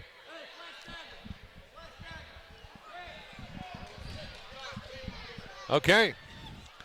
I didn't see anybody on the ground. Charlie's over there. He's trying to sort it out. He can't figure it out. No one at the press table can figure it out. We've seen a lot of games in our life. Here is DeHart back to Galen. Wide open triple, good. Yeah. 52-38. Pilots now have got their largest lead of the ball game. But don't. Grant's 5 of 10 but from three-point for whatever range. you do, don't leave the building. No plenty of time. They were up by 24 with less time than this. Here it is. A wide open shot on the way by Owen. Owen, who is a 54% three-point shooter, just comes back and answers it, just like I said. So they call a flop because there's a turnover by the Pilots. Galen threw his head back, too, because he got hammered on a moving screen. Degenkolb with a stop and pop at 3, and just like that, 52-44. And with 11:17 to go. Yeah, the Pilots do not like to play with a big lead. They like close games for some reason. DeHart at the top of the ring now. Drives to the right elbow, gives off to KJ. KJ with the crossover. Being matched up by Miranda. Drives, shoots, and scores the field goal. 54-44. Pilots want to take a timeout with 11:01 to go. I really, really like this timeout by head coach Steve Draven. It's a Mike Lightfoot move here. Coach used to, a lot of times, Coach would call timeout after they scored. Right. Where most people call timeouts when the opponent scores. I like that, too. They've given up back-to-back triples. You just scored, so call the timeout and get things under control here. So Travion Cruz will check back into the ball game now. We'll see what number 3 who's going to be out here. This is only a 30-second timeout, so it's one of those timeouts where we'll get back here. 54-44 Pilots. Pilots just moments ago had a 14-point lead, which was their high of the day. Galen now with 17 points, 8 rebounds, 3 assists on the evening. Biggest lead for Taylor in the game was a +4. Taylor to move from right to left with Pena along with Owen. He'll also have Miranda on the floor, Degenkolb, and finally it'll be Jason Hubbard. The Pilots will have Keontae Jenkins along with Travion Cruz, Philippe Segota, Grant Galen, and Jared DeHart. Here's the ball in the hands of Degenkolb. Matched up against Cruz. Finds Owen coming around the screen. He flares out, goes inside of the low post now here to Pena. Back out here to Degenkolb, back into Miranda in the corner. Miranda over Segota. A three-point basket's good, and then he fouled him. 54-47 with 10:41 to go. And Philippe. Coach Draven looking for the flop, and he's not going to win that argument. And to the charity stripe, Miranda on the air, a 69% free throw shooter. He averages 9.5 points and 2.5 rebounds, and that free throw is good. That is a 4-point play. Yeah, that's a tough one right there. And once again, it's a 6-point ball game with 10:36 to go. Here's the ball in the hands of Jenkins. Lobs it inside to Segota. Philippe powers inside for the right-handed layup. 56-48. Philippe. Philippe now with 4 points to go along with his 3 rebounds. Pena hands it off now here to Degenkolb. Degenkolb goes now here to the right elbow to Pena, back to Degenkolb. Degenkolb drives. Oh, they got him wide open. There is Pena underneath. Travels, no call, but he laid it up and in nonetheless. 56-50, 10:05 to go here in regulation play. 10 points, 5 rebounds for Pena. That's a real good find on the skip pass. It's Travion Cruz time, Mark. Here's DeHart with the basketball. Now to Cruz. Cruz back over here to Jenkins. Jenkins back to DeHart. DeHart around the screen. Looks for some help. Still on the look. Now comes back to Galen. Galen with a wide open triple off the rim. No good. Rebound Miranda of Taylor University. Good look for Galen. Good look, but I still want to see him get to the basket and shoot a 2-pointer. And here's the ball on the perimeter now into the hands of Degenkolb. We're under 10 minutes to go in regulation. Pilots lead by 6. Well, here at the top of the circle now, Hubbard goes back to Degenkolb. Degenkolb on the dribble drive, and he missed the shot. Rebound, Philippe Segota. Here is Galen on the push out. Grant Galen flares out to the right wing, hits Jenkins. Jenkins, and they're going to call a foul on Jenkins. Oh, man. It's a tough one right there. And Keontae Jenkins a little bit out of control in that play. Yep. There was contact. I think it should be a no call, I think, in my opinion. There was certainly contact, but Miranda jumped backwards like he got run over by a Mack truck. Keontae's not that big. He's trying to self-assure himself out there now, and now he'll put the ball in the hands of Ryan Robinson on the far wing now. Comes back out here high, now to Hubbard, and now to Miranda on the near side wing. Miranda looks for ball reversal, goes to Degenkolb here on the near wing, guarded by Cruz. And then back out to the top to Pena. Pena on the drive, finishes strong with a right hand on the left side, making it 56-52 with 8:45 to go in the game. We heard Coach talking the pregame about the fact they've got to double and dig, and right there you just let him go straight to the rack. Here's Cruz around a screen, hands it back here to DeHart. DeHart fakes the shot, reverses it back to Travion. Travion to the lane, shot no good. Rebound, nice job defensively. Up court quickly, here's DeHart with a steal on the outlet pass. DeHart on the push out. Goes into the corner to Cruz. He waits for the defender hit in the to face. Go. Shot on the way, no good. He got hit in the face, and nobody called it. And now the official's giving Travion the warning. He flat out got smacked in the face, and we saw it from over here. How does nobody see that?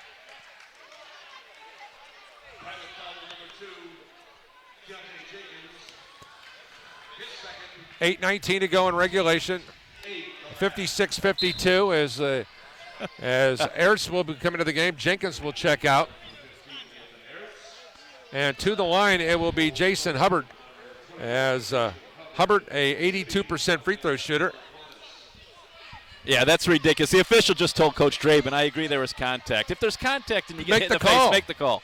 That's why you have the whistle and the stripes. Free throw good? That's the one that drives me nuts as a coach when they come over and say, well, there was contact, but no, the rules don't say if it doesn't affect the play, don't call it. That's just frustrating. That's a garbage. There's a free throw on the way. Good again. And now it's a 2-point game, 56-54. And just moments ago, as I alluded to, the Pilots had a 14-point lead. Here's Ertz with a drive down the lane. He scores. That makes it 58-54. It's a new Ertz. He is going straight to the rack, and I like it. Here's Robinson with the basketball on the right side. When it comes around a screen, back to Degenkolb. Lobs it inside, now to Pena. Pena matched up against Newman. Comes back out to the top, now to Hubbard. Back to Robinson. Robinson with a wrap around to the low post. He traveled with a basketball and no call. There's Steve Draven's first technical of his career right there.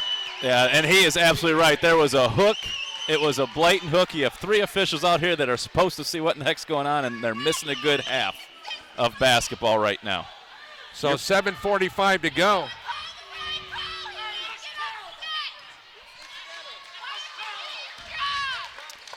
And to the charity stripe will be Mason Degenkolb, only an 86% free throw shooter. So, Paul, I'll tell you, when Travion got hit in the face, Steve looked at me and he said, I'm struggling. Free throw on the way, no good. Degenkolb, an 86% free throw shooter, misses the free throw, the tuck.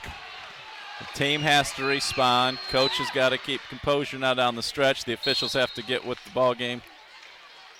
And a timeout, media timeout. 7:45 to go in regulation. Bethel a 1-point leader at 58-57. We'll be back with more right after this brief timeout on the Regional Radio Sports Network.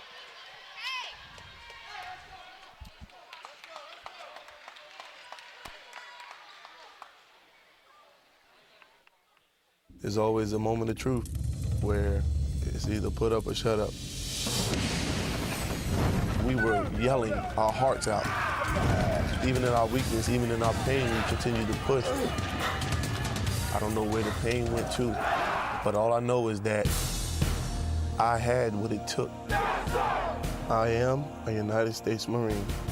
PFC Darrell Willis serves his country as a Marine. Will you? Visit Marines.com or call 1-800-MARINES. Welcome back here on Regional Radio Sports.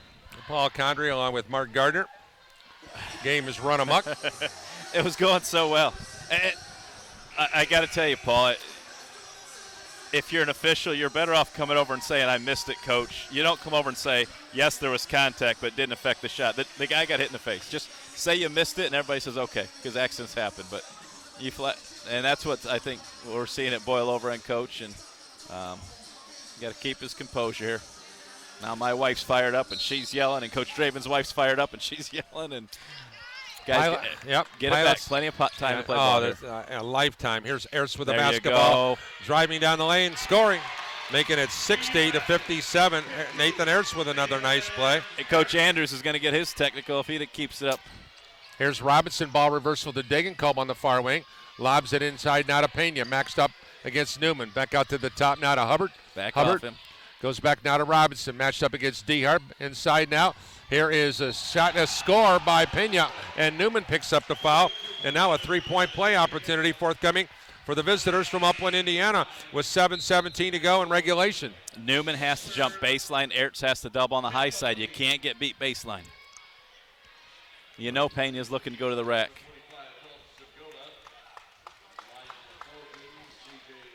And now to the line will be Pena. Pena on the season, 73% free throw shooter. And with this free throw, he can miss the free throw. He's 0 of 3 today from the foul line. And now with the basketball, now here is Cruz at the top of the ring now. Shovels it inside to Philippe. Philippe shot blocked. He got it back. And then he was hit on the arm and no call. And they're going to say there's 2 free throws now for him here. As going to the charity stripe will be Philippe Segota. Philippe, who missed 2 free throws at the 13:34 mark when his club is ahead by 11. Now his team is ahead by 1. And let's see what he can do with the game on the line. He missed it badly. Yeah, He's missed all 3 of his free throws badly. Yeah, they've all been flat. You got a guy in the front row putting his arms up in the air like you got to shoot the ball up high. Pilots have missed 8 freebies today. The visitors have missed 6. Second free throw good. He's 1 of 2. Has to get above the rim to go through the rim. 61-59 as Dylan Sheehy Giuseppe checks in. Galen checks out. Keontae Jenkins checks in. So on the floor, it's Segota, Cruz, Ertz, Jenkins, and Sheehy. It's Degenkolb, Robinson, Pena, along with Hubbard. And here's the drive inside by Pena. He scores again. Make somebody else beat you. Come on, young man. Tie ball game, 61-all at 6:53 to go. Right now, their offense is we're going to give the ball to our best player, get out of his way, and let him go to work. The Pilots have got to double and make somebody else knock down a shot. And now here's an opportunity to give Taylor his first lead since the 14:28 mark, and he does so. That makes it 62-61 Taylor. And now here is the ball in the hands of Jenkins. Jenkins drives down the lane, shoots, had a block shot, and then a foul called on Degenkolb. It's getting sloppy now because I felt like there was probably 2 or 3 fouls before the foul was actually called, and I'm sure Coach Andrews feels the same way at the other end. So it's going to be a long 6:44, both teams in the double bonus. You look at the scoreboard up there for fouls, 2-2, 3-3-2 for the visitors, 2-2, 1-1-3 for the home team. Got to knock down freebies. Jenkins ties it up 62-all. And a timeout Taylor here at the 6:44 mark. We're going to keep it right here, and once again thank our great friends at the Gates Automotive Group for their great support of our broadcast. Michiana's largest on-the-lot ready-to-buy inventory is available at any of the Gates Automotive locations. Get a friendly, fair, and honest service with a 100-year reputation at the Gates Chevy World, Gates Toyota, Gates of Granger, and Gates of Elkhart. For more information, go to www.gatesautomotive.com. And once again, in case you just joined us, we're going to get you up to date on some of those Crossroads League scores. Certainly, at this stage of the season, early on, every game is at of a premium. And here's Mark with the scoreboard update. Grace trailed by 9 at the half, came back to win, knocked down 2 freebies with 1 second to go, 73-71 over Huntington. Paul Marendette knocked down a 3 with 2 seconds to go to send the game into overtime, but Mount Vernon was able to win in overtime, 77-76 over Spring Arbor.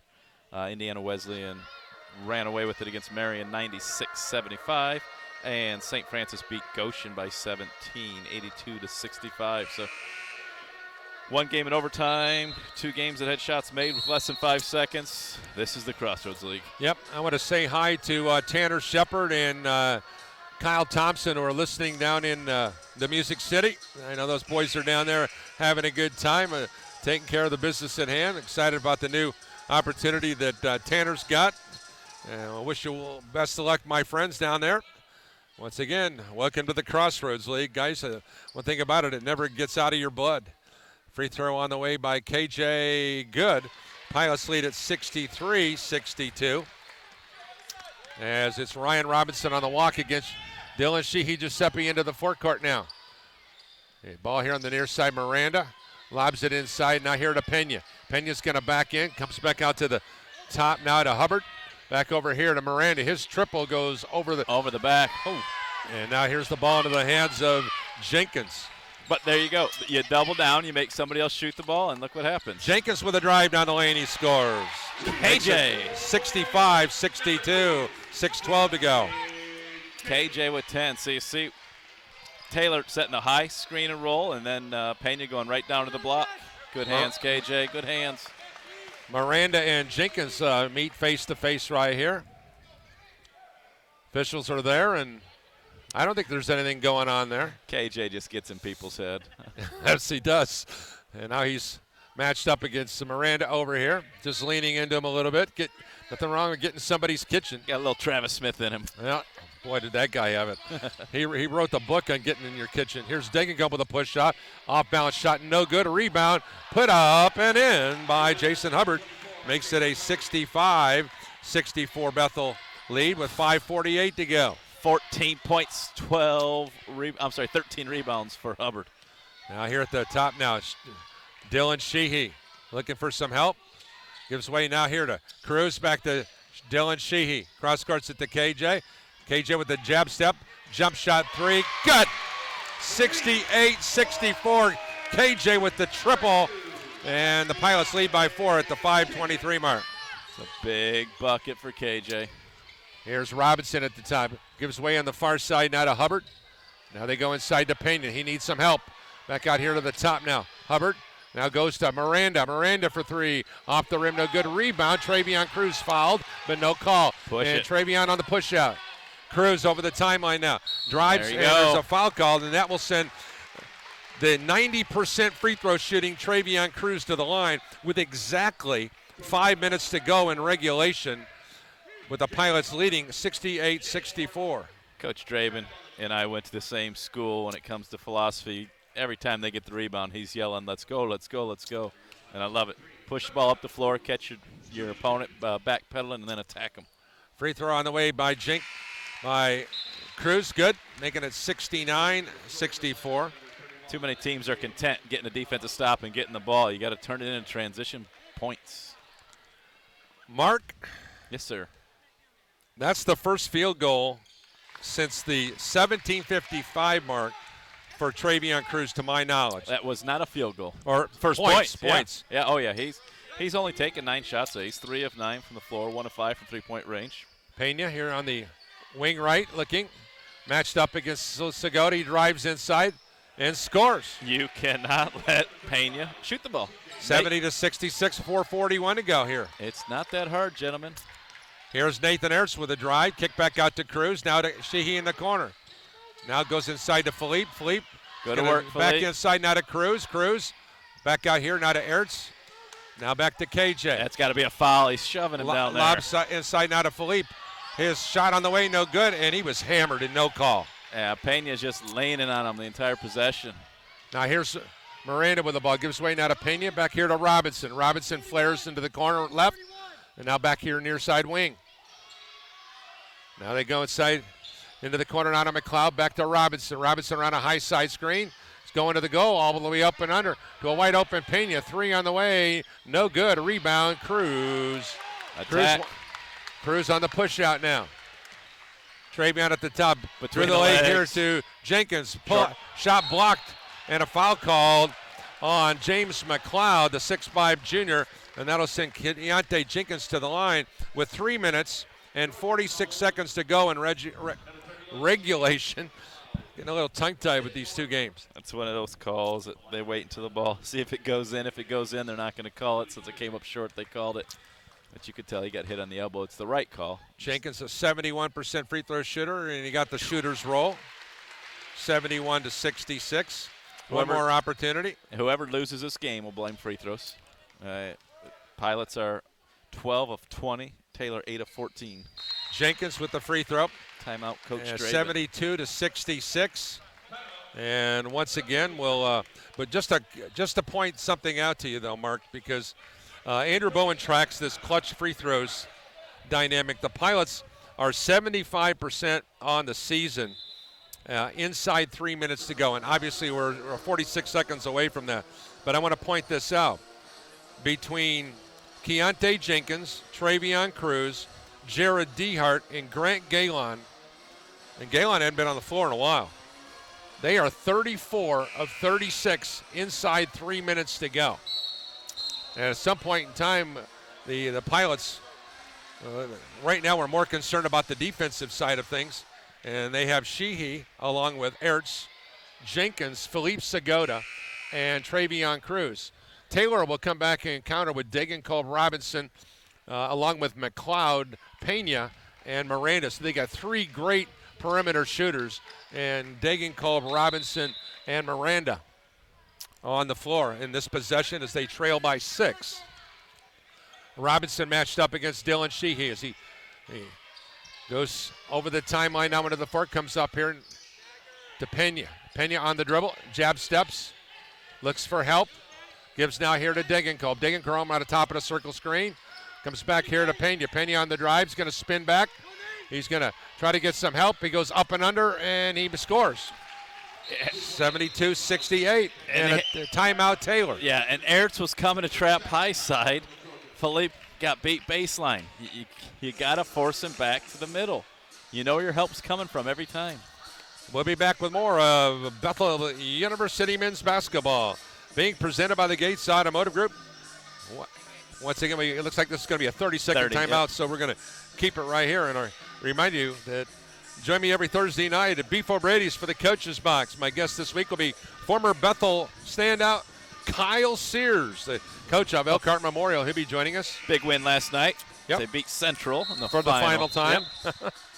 Well, they can match up in sectionals, right? Yeah. Final regular season. And now, after this timeout, the Pilots will have Ertz, Galen, Cruz, Philippe Segota, and who else did I miss?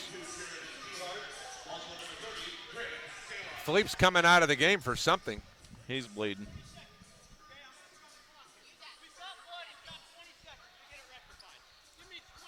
"20 seconds on the fix as the legendary Ashley Ort comes out to take care of the business at hand for Philippe Segota. And now it'll be Nathan Ertz to inbound the ball. I heard it. If you know that rule, you should know the other rules, basically, is what somebody's hollering. That's right. And now here's the ball in the hands of Ertz, back to Cruz. Cruz on the dribble. Nice back Goes door. backdoor ball, ricochets, and a turnover on the Pilots. And that's where sometimes you just outthink yourself as a coach. Just come out and play. You set up a play and you force force it. Robinson to the lane, scores the field goal, 72-70. The Pilots with a mental breakdown there. Well, and you got you subbed in, and so they've been playing pretty good defense. These subs got to keep it up on the defensive end. Here's another turnover. Ertz throws it away. Yeah, Grant Galen was sitting, came in, got beat by Robinson, and he's going right back to the bench. And now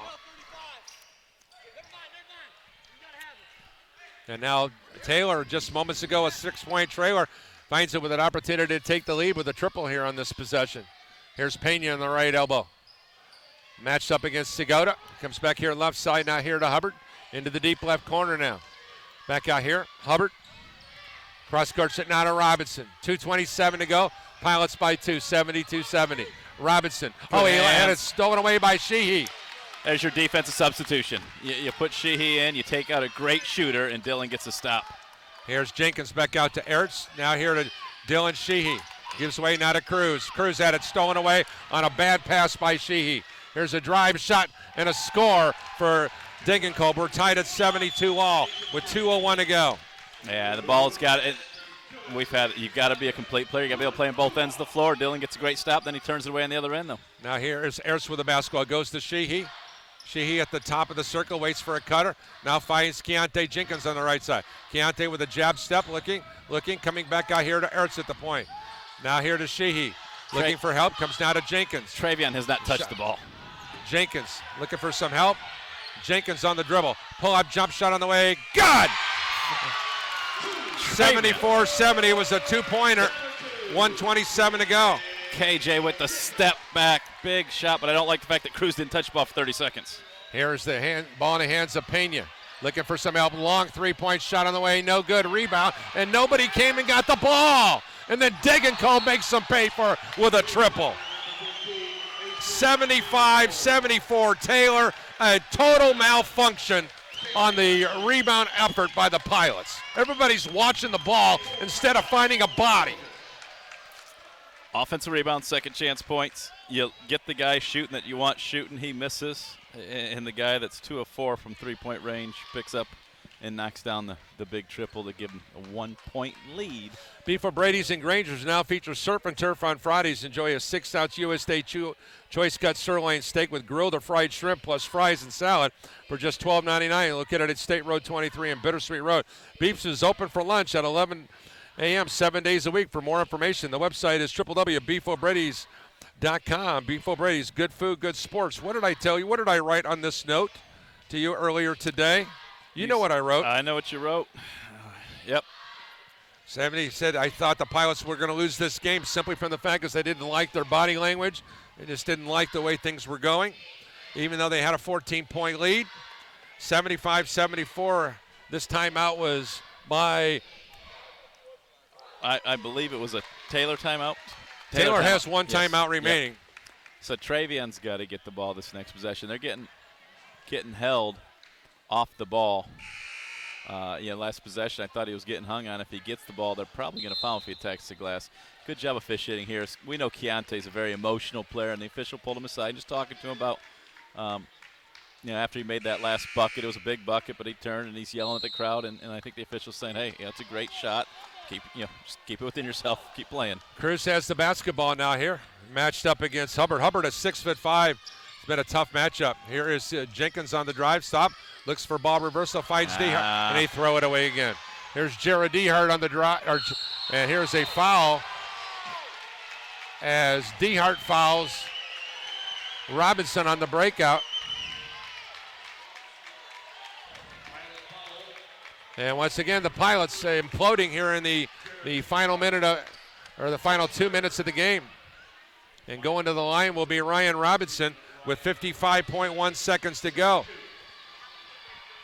Robinson on the season, a 73% free throw shooter, calmly knocks it down. That makes it 76-74. Now Steve Draymond has to bring in offense. It's substitution now here. Once again, Robinson with another opportunity. Spins it, eyes it, flies it, and knocks it down. We're 3-point Taylor University lead at 77-74. Cruz over the timeline now. Drives down, kicks out here to Jenkins. Jenkins looking for some help. Jenkins on the drive, cut off, comes back to Ertz. Ertz on the drive, inside, and shot no good, but a foul on Robinson.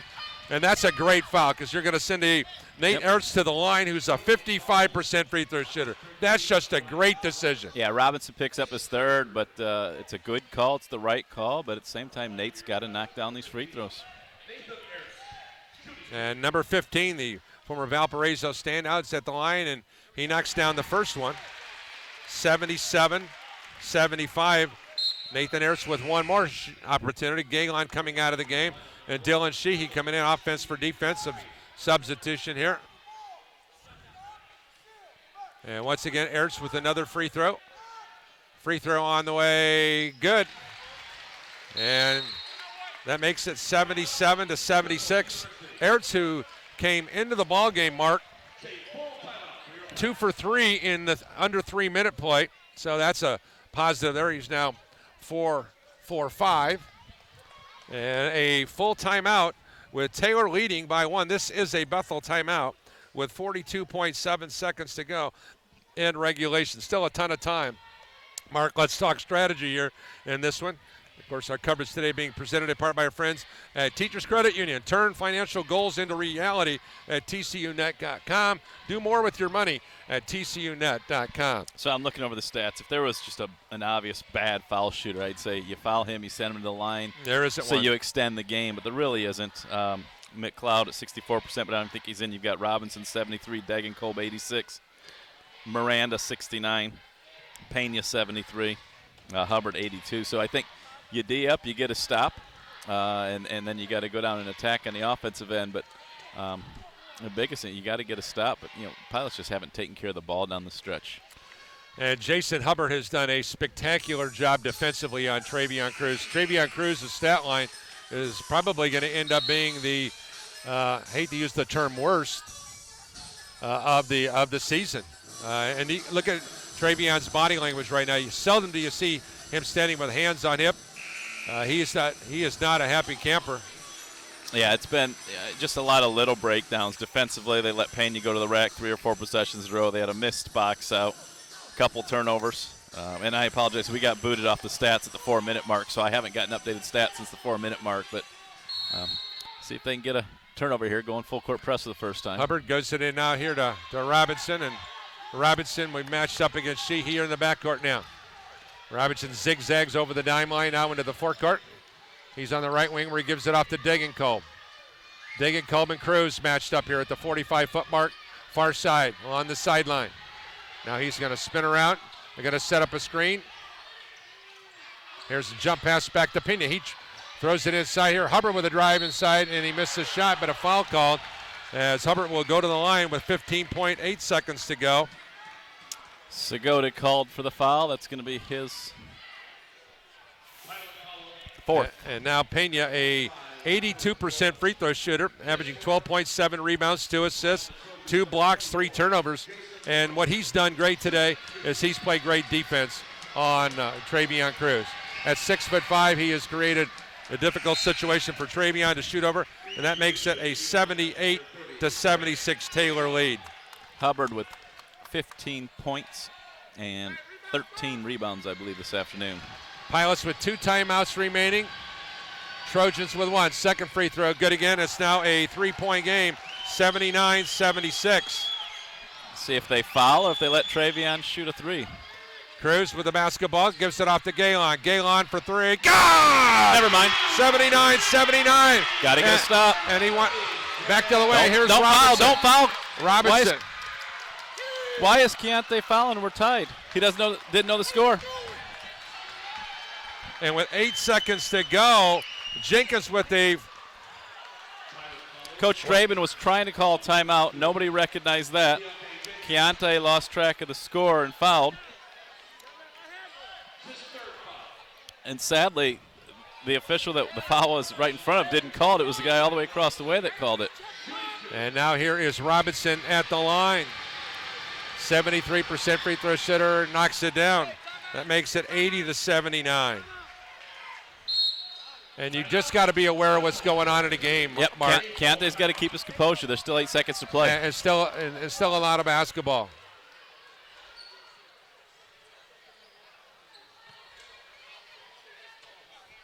And now Alex Daniel coming over here to talk to the official and talking to the scores deck. I didn't know what he said there. Charlie, did you get a view on that? No, he was asking, I think, who the foul was on. And now with 8 seconds to go, so Robinson will have a free throw to shoot coming out of the timeout. Still plenty of time in this one.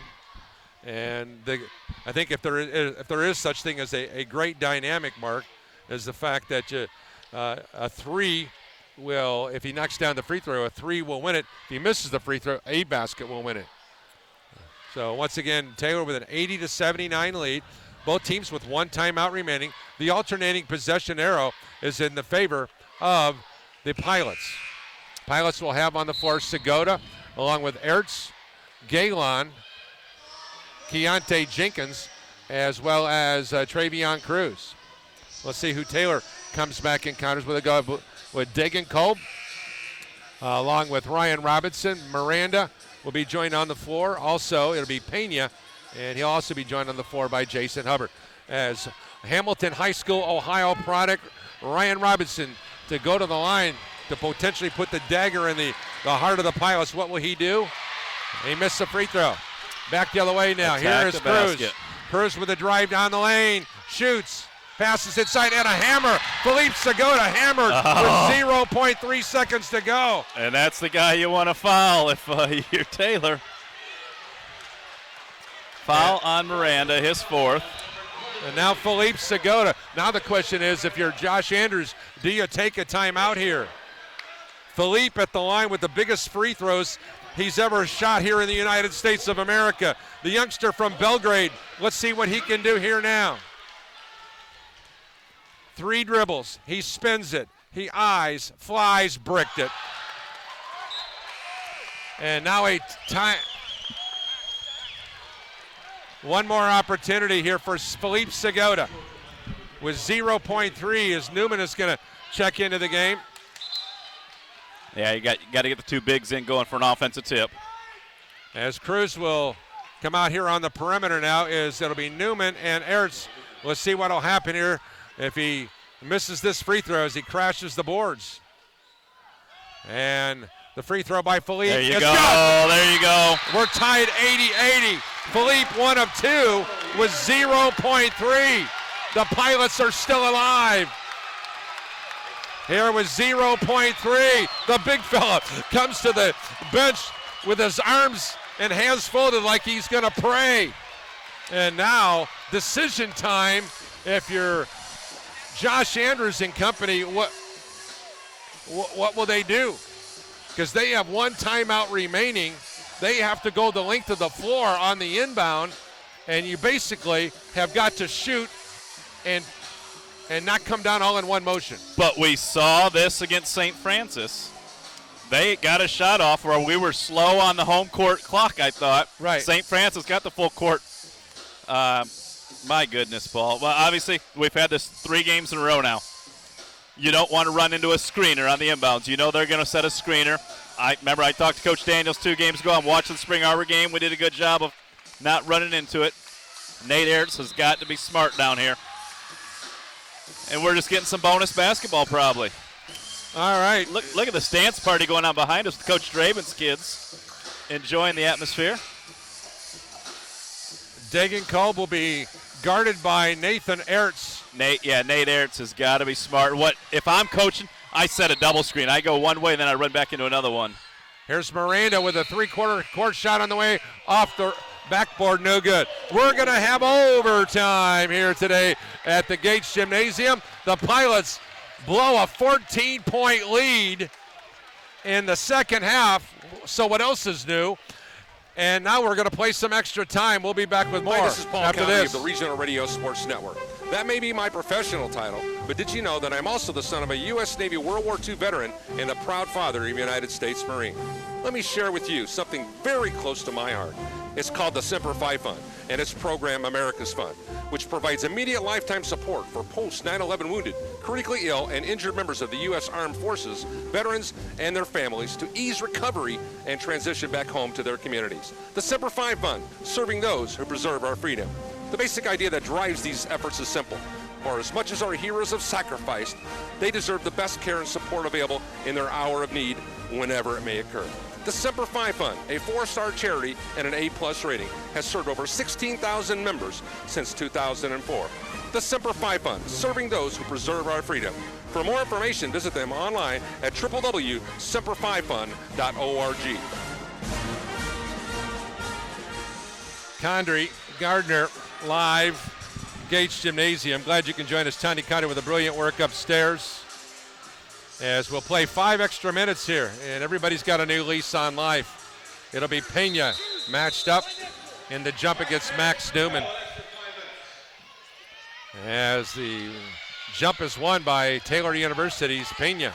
On the floor, it's Galen Cruz, Newman, Dehart, and Ertz, and it'll be Miranda Degenkolb, Robinson, and a foul called on Max Newman leaning over C.J. Pena, and that'll send. And I'm sure Pena to the line. both coaches are excited that we're shooting 2 free throws the rest of the game, for as miserable as the foul shooting has been. I say that sarcastically. If you're just joining us, this has not been a demonstration on how to knock down free throws. As your stats No, been updated? no, I'm checking on the phone, on the computer. We're stuck at the 4:19 mark. Free throw by Pena is good. That makes it 81-80 with 4:47 to go in OT1. Newman checks out of the game now with 4 fouls and 6 points. As Pena, who's come alive here, with 19 points. Second free throw, good. Make it 20. And now Taylor with a 2-point lead just underway in the OT. Here's the ball into the hands of Cruz. Now goes to Galen. Galen on the drive. Inside for the layup. 82-82 as Double G goes strong to the goal. Coach Daniels asking for the foul, but he's not getting that call. Robinson around a near elbow screen. Goes back to Miranda. Now to Pena. Double Pena him. Comes back out here to the top to Robinson. Now Degenkolb comes around the screen. Kicks back out here to a wide open Hubbard. His shot no good. And here's Dehart with a steal from behind. What a play by Jared Dehart. Great play.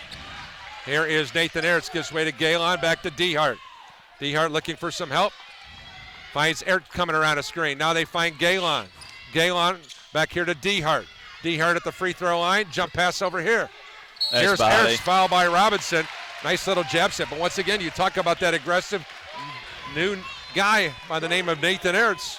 So it's a good foul by Robinson because you're sending a poor foul shooter to the line. However, it's also Robinson's 4th foul, and he is a key to what goes on for this team.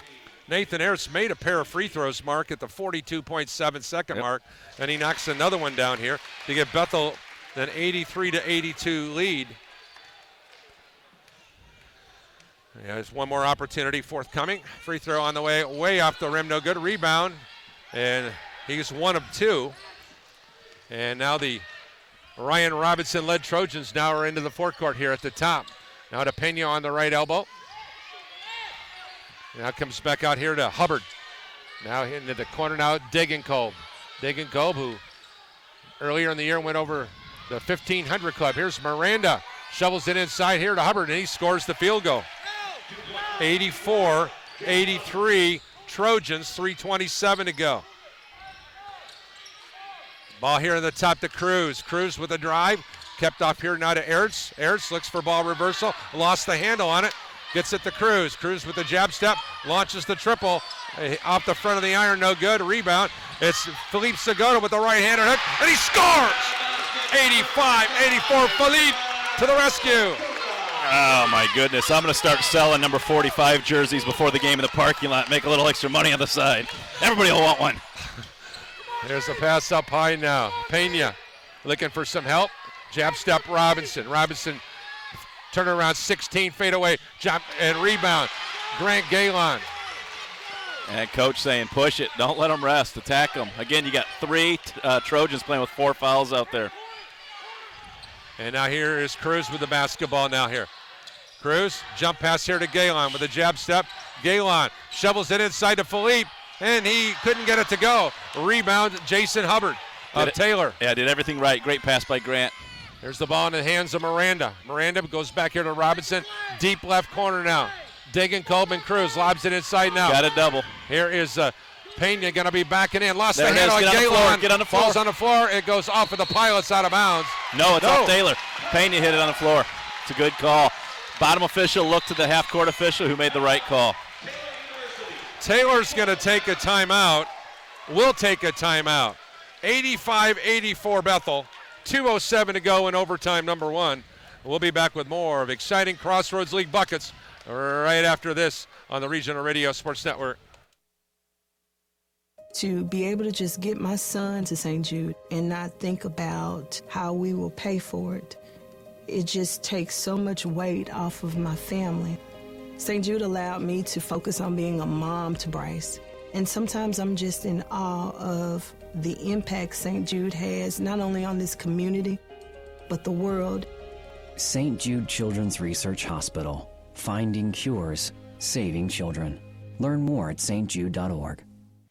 Paul Condry along with Mark Gardner, live from the Gates Gymnasium. We're sitting on Mike Lightfoot Court. Glad you could join us for this exciting contest. It's been a very interesting game. The Taylor University Trojans looked like they were going to be able to win the ball game in extra overtime after the Pilots blew a 14-point lead.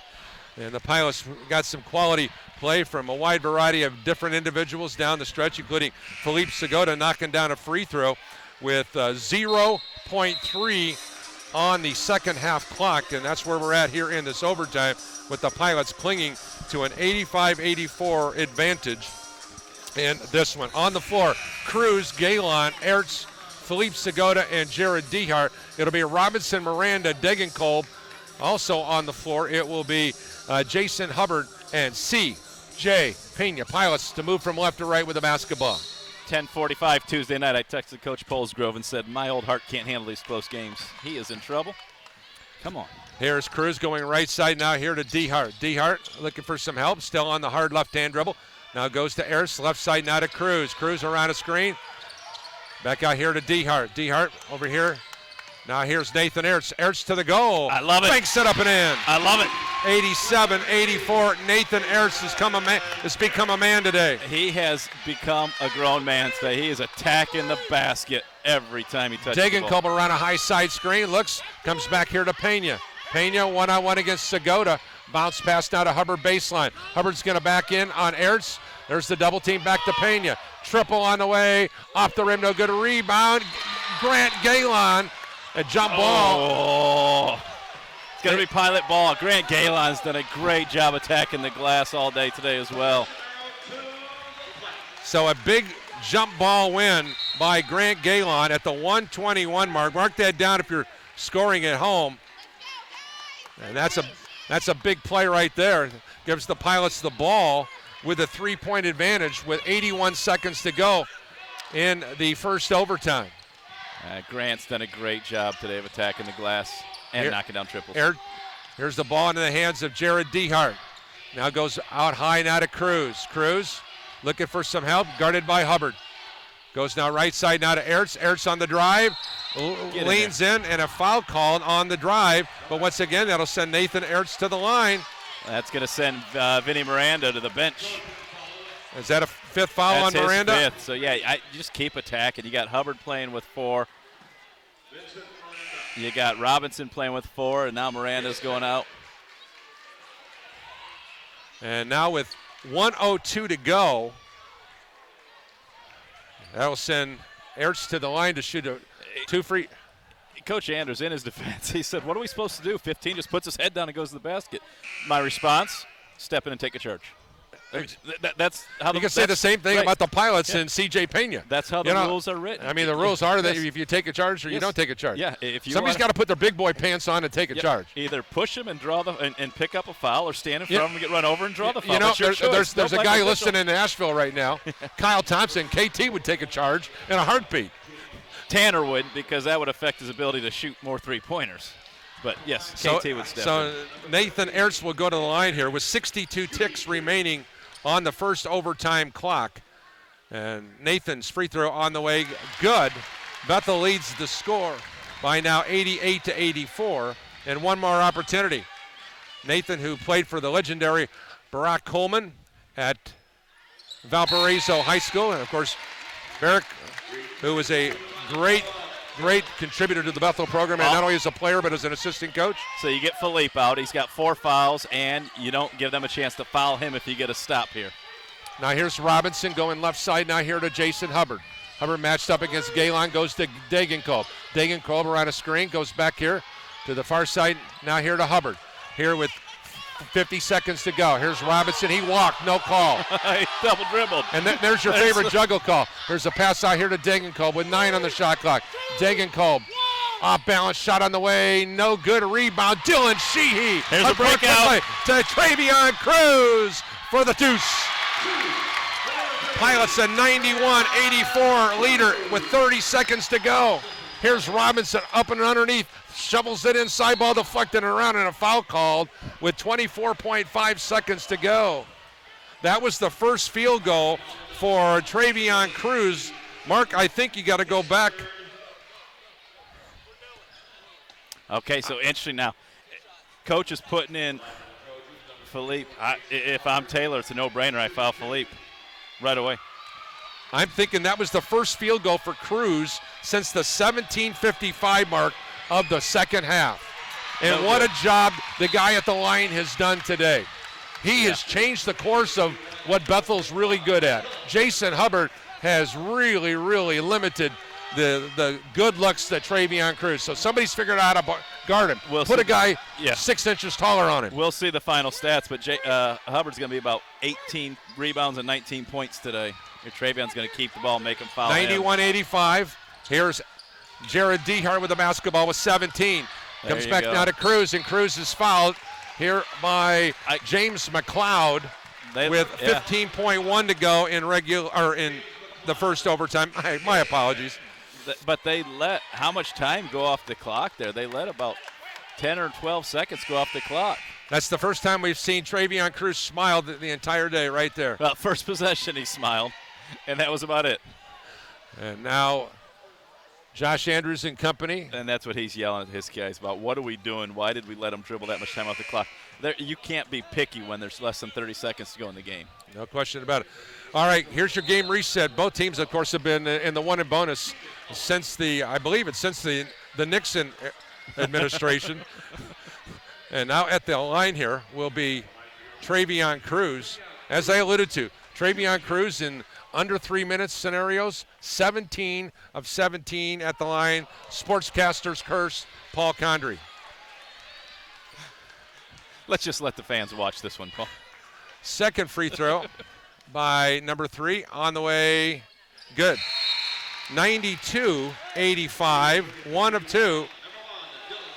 And I'm glad Coach didn't call a timeout. I know a lot of times the coach will say, let me get a timeout and settle things down. You don't want to leave yourself with no timeouts left. Robinson now over the timeline now.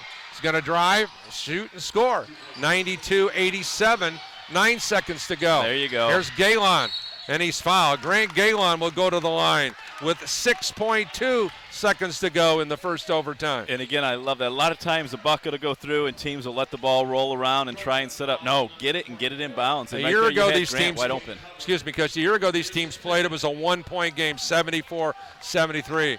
The last time these two teams played on the road at the Yodel Gymnasium, it was a 6-point affair. These games have been close throughout. And now Grant Galen, who is on the season as a free throw shooter, a 93% free throw shooter. Grant Galen is 9 for 10 inside 3 minutes. And he's had a heck of a day today, 22 points. We know he's struggled from the field the last few games. A great shooter coming into the game and leaves here today with Luke Huffer checks into the game now, a young man from Sycamore High School in Cincinnati. He is just, as an FYI, he's 0 for 3 from downtown. I'm sure that's what he's in that situation for.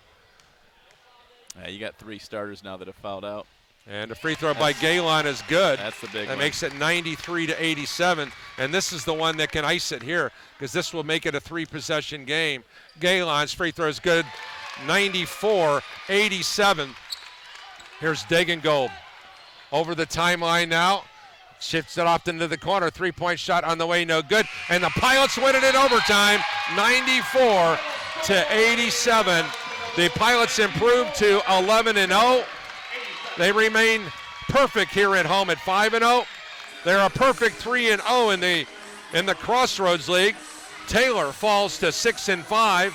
That is their first loss away from the Yodel Gymnasium. They're also now 0-3 in league play. We'll get some thoughts here from Nathan Ertz We'll also get some a thought here from the big fella, Philippe Segota, and the victorious coach. We'll do that here on the post-game show. Once again, final score here from Bethel University. The Pilots a 94-87 overtime winner as they will continue on with their play coming up. We'll get some thoughts here. We'll get some thoughts from Philippe Segota and Ethan Ertz on the post-game show. But in the meantime, the guys... He's learning quickly. Get the headset before the sweaty guys get to it. We'll talk to Philippe, and we'll talk with Grant, and we will talk with Ertz. And Nathan Ertz. All right, we're going to get the trifecta. All right, Steve. First of all, I made this thing that I didn't think that Steve Raven is ever going to get a timeout. Well, it took you a technical, excuse me.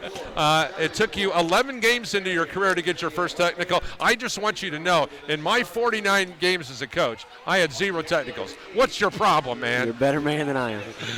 I led all coaches with technicals when I was the JV coach. All right, seriously, I'm just joking with you. Just general thoughts. Continue to be proud of our guys for battling and fighting. We've got to continue to get better. We can't let one guy beat us, and he almost did it. He was so doggone good. It was unreal. The shots he made and plays he made, and got to find ways to offset that. And we didn't have our best night tonight. Crossroads League, they're going to make it tough. I think sometimes our guys feel like we're going to win every game by 15 or 20. It's not the case. You're not going to do it in this league.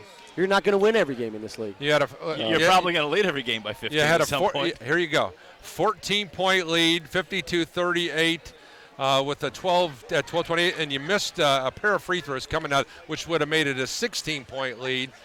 So there you go. And once again, we talked about this. There's no such thing as a safe league in this league.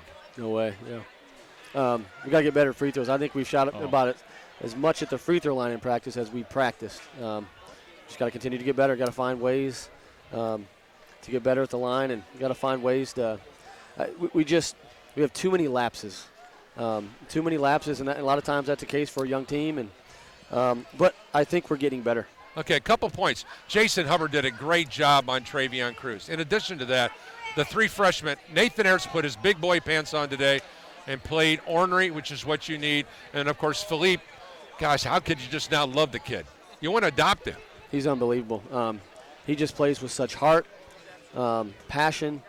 He's a great teammate. It doesn't matter if he plays 5 minutes or 35 minutes. He's going to give you all he has. Ertz was great tonight. It was a game that, we felt like we had a matchup with him, and we just kind of tried to expose, the defender, whoever was guarding him, the best we could. And he did a good job of taking care of it and getting to the line and made a few. I don't know what he ended up being, but he ended up being 7 of 10. Okay, that's not bad. We only missed 11 as a team. Yeah. Okay. But yeah, I thought Ertz. Yeah, every time he got it, he was getting the basket, and you were either going to take a charge or you were going to foul him, but he wouldn't stop. We told him to be aggressive. We had some guys that just didn't. Cruz's hand was bothering him, and he just wasn't himself, and so we had to have other guys step up, and he was one of them that stepped up in a big way. All right, Coach. Thanks for stopping by. We're going to talk to these happy pilots. All right, let's get a thought here from Philippe Segota.